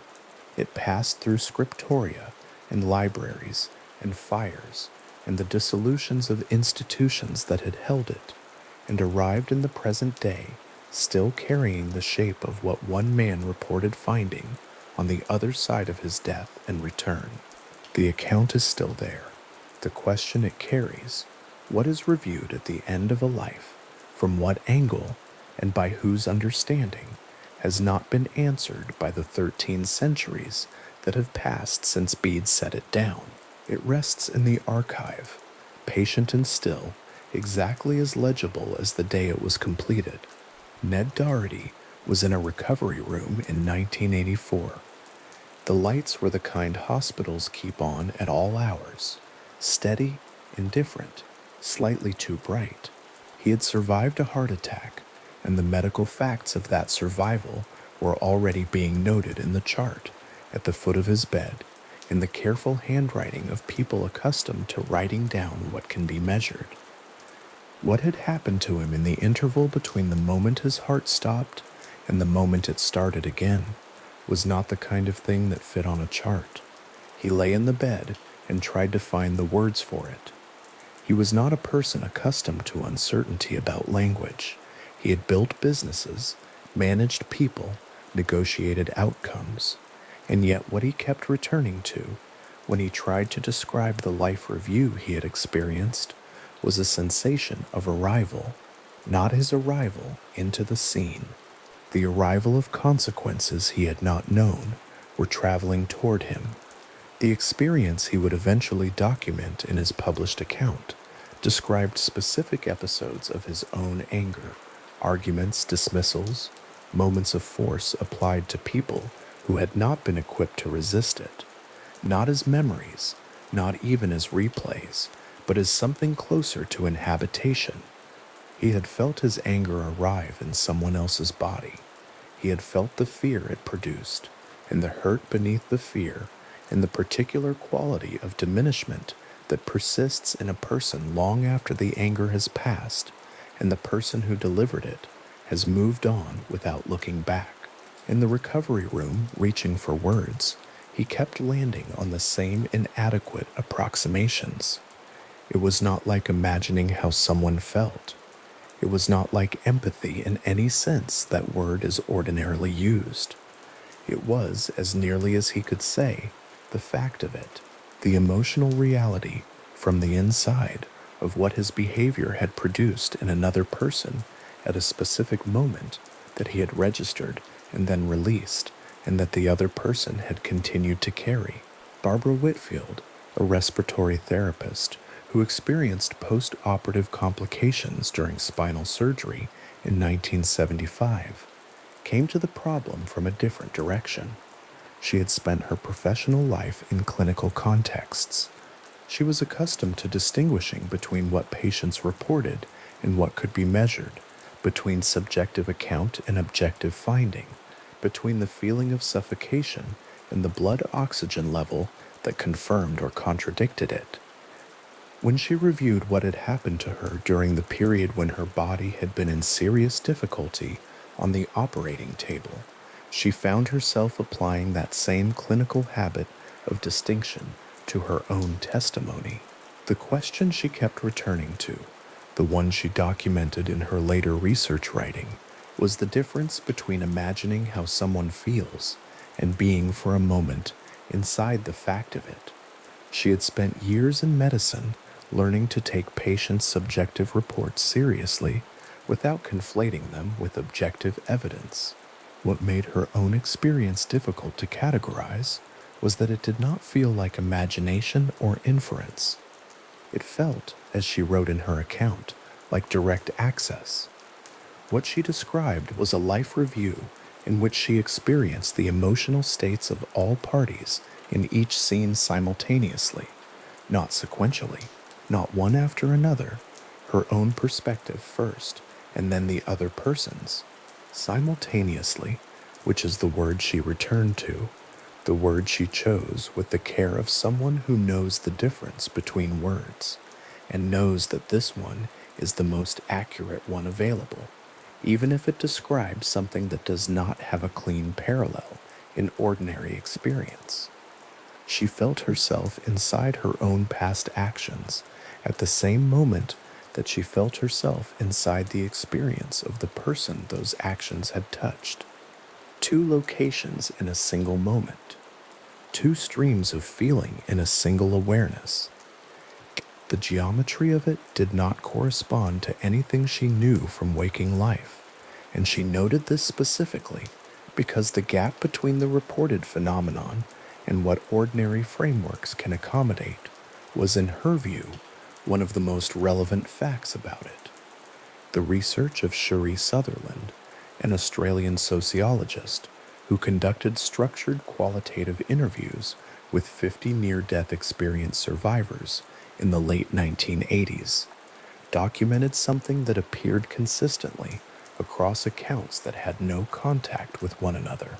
Several of her subjects described inhabiting, during their life review, the subjective experience of people they had barely registered at the time. The interactions in question were not dramatic ones. They were not confrontations or cruelties or moments of significant impact. They were small. A taxi driver spoken to dismissively. A child looked past in a corridor. A shop clerk addressed without acknowledgement, as a full person.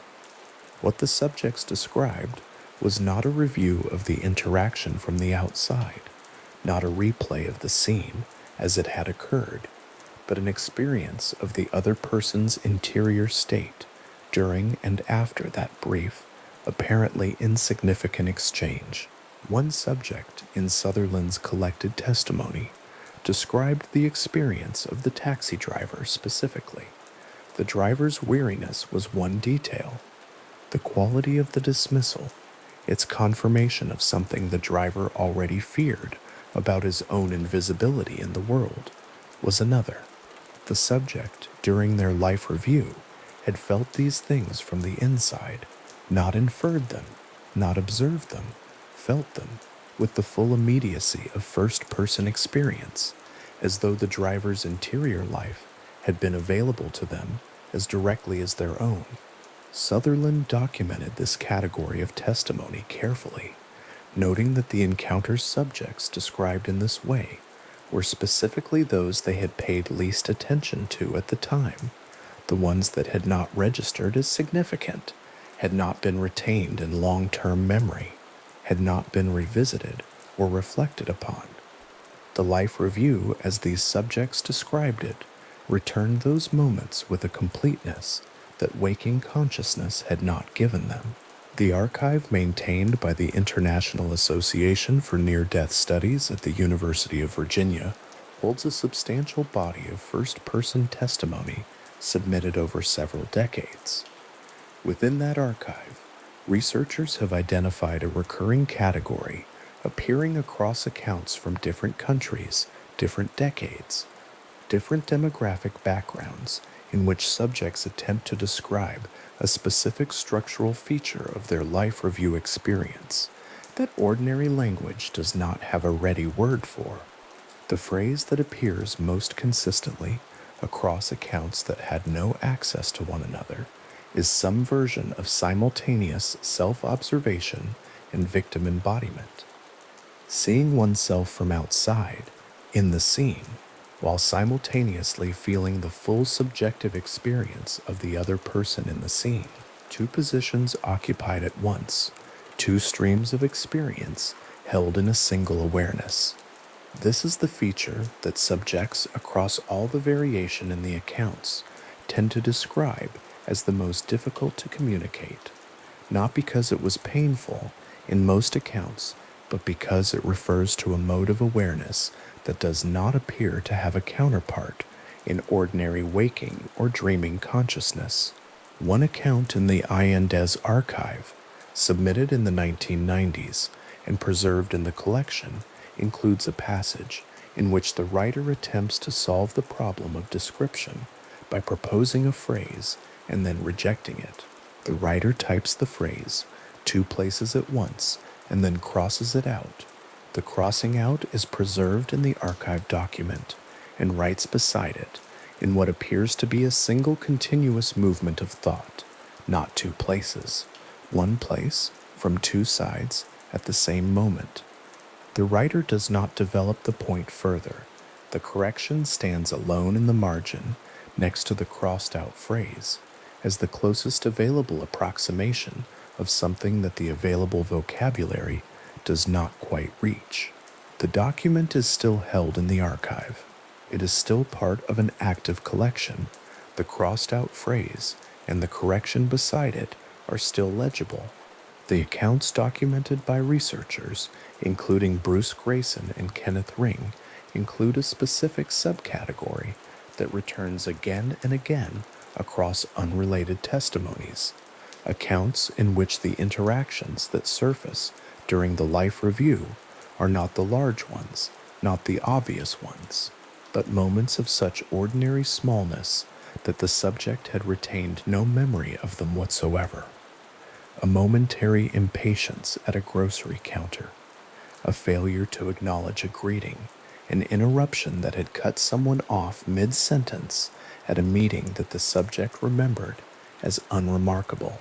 These are the moments that, in this subset of accounts, the life review returns in full, not as an indictment, not as a record being checked against a standard, but as a complete experience in which the full emotional reality of the other person at that moment is made available to the subject from the inside.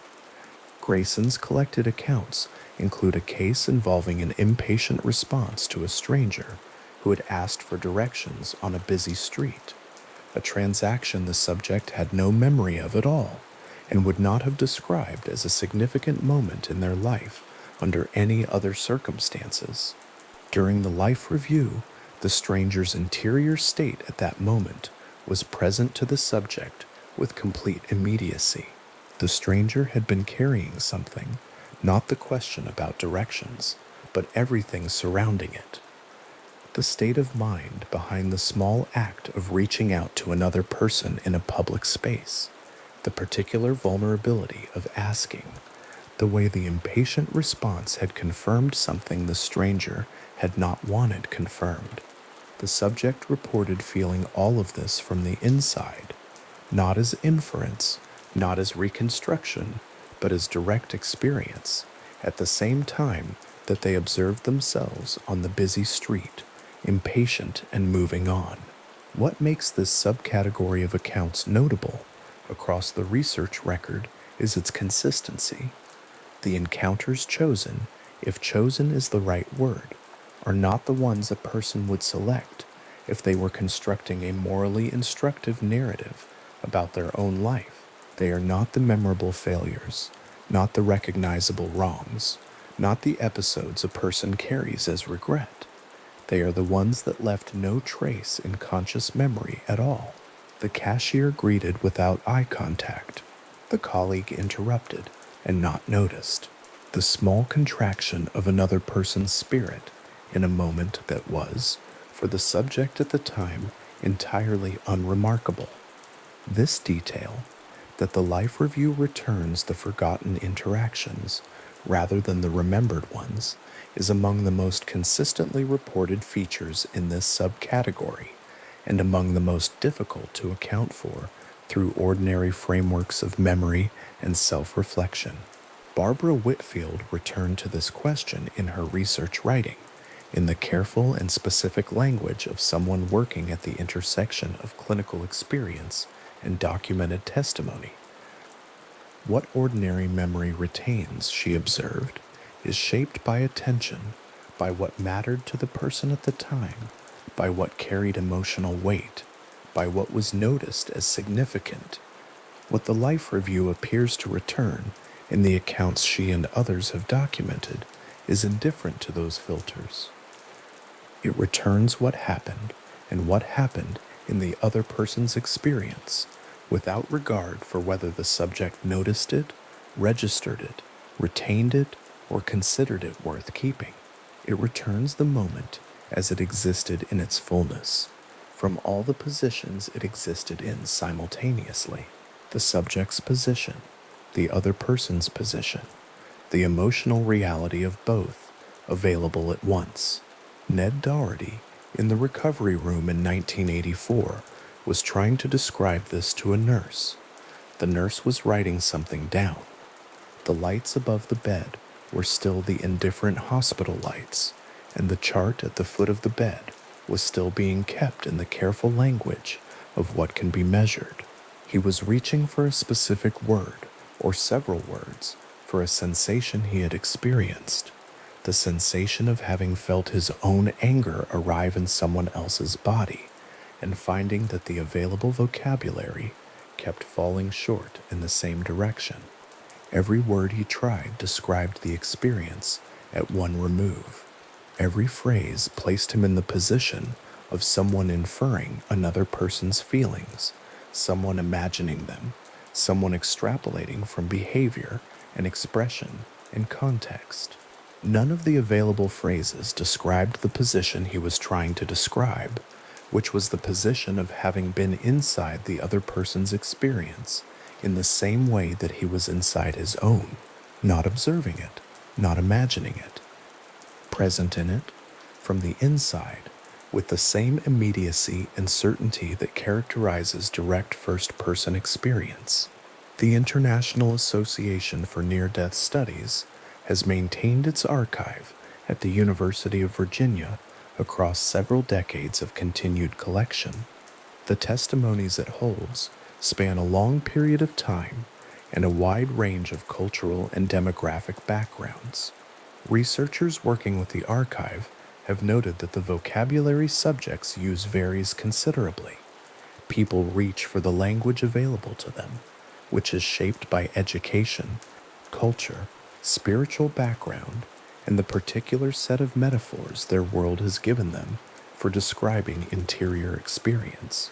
What does not vary across accounts that have no contact with one another is the structural feature itself, the simultaneous occupation of two positions, the direct access to another person's interior state, the indifference of the review to what the subject remembered or considered significant. These features appear in accounts from subjects who had never read about near-death experiences before their own. They appear in accounts from subjects who had no framework for what had happened to them, who were reaching for language without any precedent to guide them. They appear in the same form, with the same structural features, in accounts separated by decades and continents. Sherry Sutherland noted in her research documentation that subjects describing the taxi driver's weariness, or the stranger's interior state, or the child looked past in a corridor, consistently used a particular kind of emphasis when they returned to these moments in interview. Not the emphasis of distress, not guilt, though guilt was sometimes present in other parts of the account. The emphasis they used when describing these small forgotten interactions was closer to astonishment, the astonishment of discovering that a moment they had not registered had in fact been a full moment, complete on both sides, carrying its full weight in the other person's experience, and that the life review had returned it in its completeness without having asked whether the subject considered it worth examining. The review had simply included it. The moment had been in the record, even if it had not been in the memory.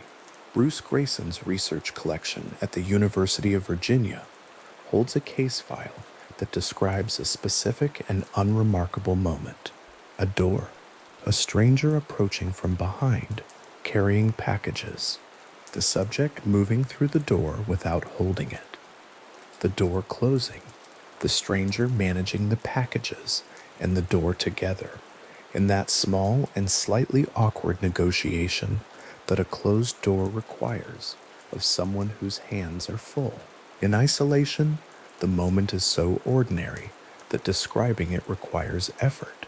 It is the kind of moment that every person has been on both sides of, and that no one records, and that leaves no trace in anyone's account of their day.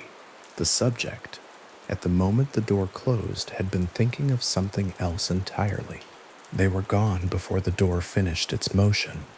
During the life review, the subject was returned to that moment. They observed themselves moving through the door. They felt, from inside the stranger's experience, not the inconvenience of the packages and the door that was there, but it was small, but something beneath it, a quality of feeling that had nothing to do with the door specifically, and everything to do with what the door had confirmed. The stranger had been carrying something that morning that was not the packages, a tiredness, a quiet diminishment that had been accumulating through a series of small moments in which the world had arranged itself as though the stranger were not worth its attention. The closed door had completed that series. It had added one more item to account the stranger had not been consciously keeping, but that the body was keeping on its own, the count of moments in which a person discovers, through the behavior of others, whether they are seen. The subject felt this from the inside, not the stranger's thought about it, not a verbal or analytical response, but the felt quality of the moment as it landed in the stranger's body and awareness, the specific texture of a small hopefulness, the hopefulness that a held door represents, the ordinary and unconscious expectation that the world will, on occasion, notice that another person is present, collapsing quietly as the door swung closed. The subject reported that this was the feature of the life review they had not expected and could not have constructed.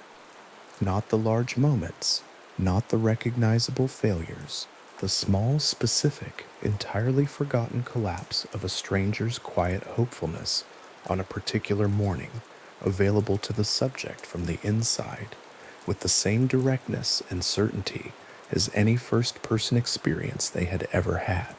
Grayson has worked with this category of testimony across many years of research at the University of Virginia. The feature that the accounts share is not their content. The specific moments are all different, all ordinary, all the kind of moments that appear in no one's account of their own life. The feature they share is their structure, the simultaneous access to two interior positions, the return of moments that left no trace in conscious memory, the direct, unmediated quality of the emotional experience from the other person's side. These are the elements that appear consistently across accounts that could not have influenced one another in testimony submitted by people who were, in most cases, reaching for language they had never needed before and would not have had any reason to prepare. In the archive, there are accounts from people who describe trying to explain the experience to a spouse, a friend, a doctor, and finding the explanation falling apart at the same point every time. The point at which it fell apart was not the strangeness of the scenario, not the life review as a concept, not the idea of a rapid reliving of past events. The point at which it fell apart was the simultaneous, the fact that they had been in two places in a single moment, not sequentially but at once, not observing both positions from above, but fully inhabiting each one simultaneously. This is the description that ordinary language keeps resisting, and that keeps appearing in the accounts anyway, in every available approximation, because the people reporting it found no more accurate description. Two sides of one moment held at the same time from the inside of both. Barbara Whitfield continued working with this material long after her own experience. She brought to it the habits of a clinical researcher, the attention to what can and cannot be established, the care about the difference between testimony and evidence, the awareness of how subjective accounts are shaped by the frameworks available to describe them. What she returned to, across her years of work, was a distinction she considered important to preserve, the distinction between what the accounts claim and what they can establish. She was careful not to collapse the two. The accounts claim direct access to another person's interior experience. They claim simultaneity of self-observation and other embodiment. They claim that the review returned moments that the conscious memory had not retained. These are the claims in the testimony. What they establish is a different question, one that she held open, carefully, as a question that the accounts raise, without the accounts alone being able to answer.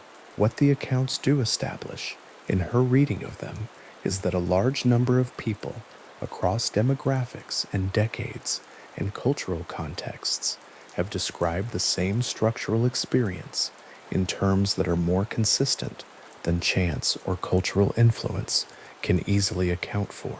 The consistency is the finding. The accounts are the data.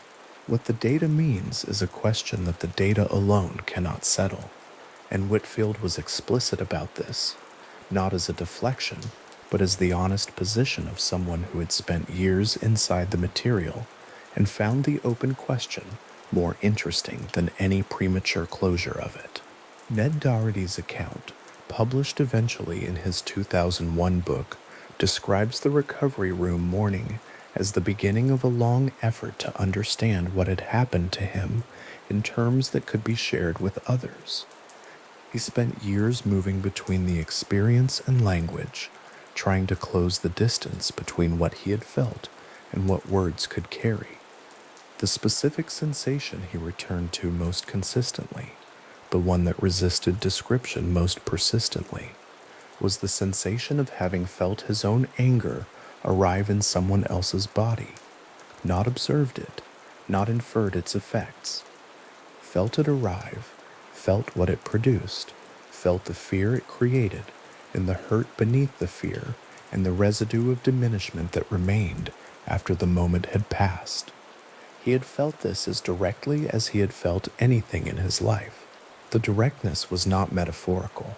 It was the reported character of the experience, the first-person immediacy of something that was not, in its ordinary form, available from the first person. The stranger and the closed door. The taxi driver's weariness. The child looked past in a corridor. The cashier greeted without acknowledgement. The colleague cut off mid-sentence. These are the ordinary moments in which people exist in relation to one another, mostly without noticing that they are in relation to one another at all. Moments that pass and leave, for at least one of the people in them, no trace. What the life review accounts in this category describe is the return of those moments in their completeness, from both sides at once, with the full interior reality of each participant available to the person undergoing the review, with the same immediacy and certainty as any experience they have had in their own life. Bruce Grayson's case file sits in an office at the University of Virginia where research into near-death phenomena is still being conducted. The file is part of an active archive. It holds the typed account of the closed door, the stranger's quiet collapse of hopefulness, the moment that the subject could not have known about at the time and that did not exist in conscious memory before the life review returned it. The file is open on a desk in an office where the work continues. The account is still waiting, as all the accounts in the archive are still waiting, for whatever understanding will eventually grow large enough to hold them. Outside the office, the world continues in its ordinary way. People move through doors. People speak to strangers. People register one another, or do not register one another, in the small and constant commerce of being present in the same physical spaces. The moments accumulate on both sides, carrying whatever weight they carry for the people they happen to. Most of them will leave no trace in the memory of the people who create them. They will be gone before the door finishes its motion, gone before the sentence ends, gone before the cab turns the corner, and they will persist in the other person, in whatever form the small moments of being seen or not seen persist in a person, quietly and below the threshold of what the day's events record. The accounts in the archive are still there. The crossed-out phrase is still legible in the margin of the document. Not two places, one place, from two sides, at the same moment. The writer who typed those words and then corrected them submitted the document and went on. The document remained, the correction remained,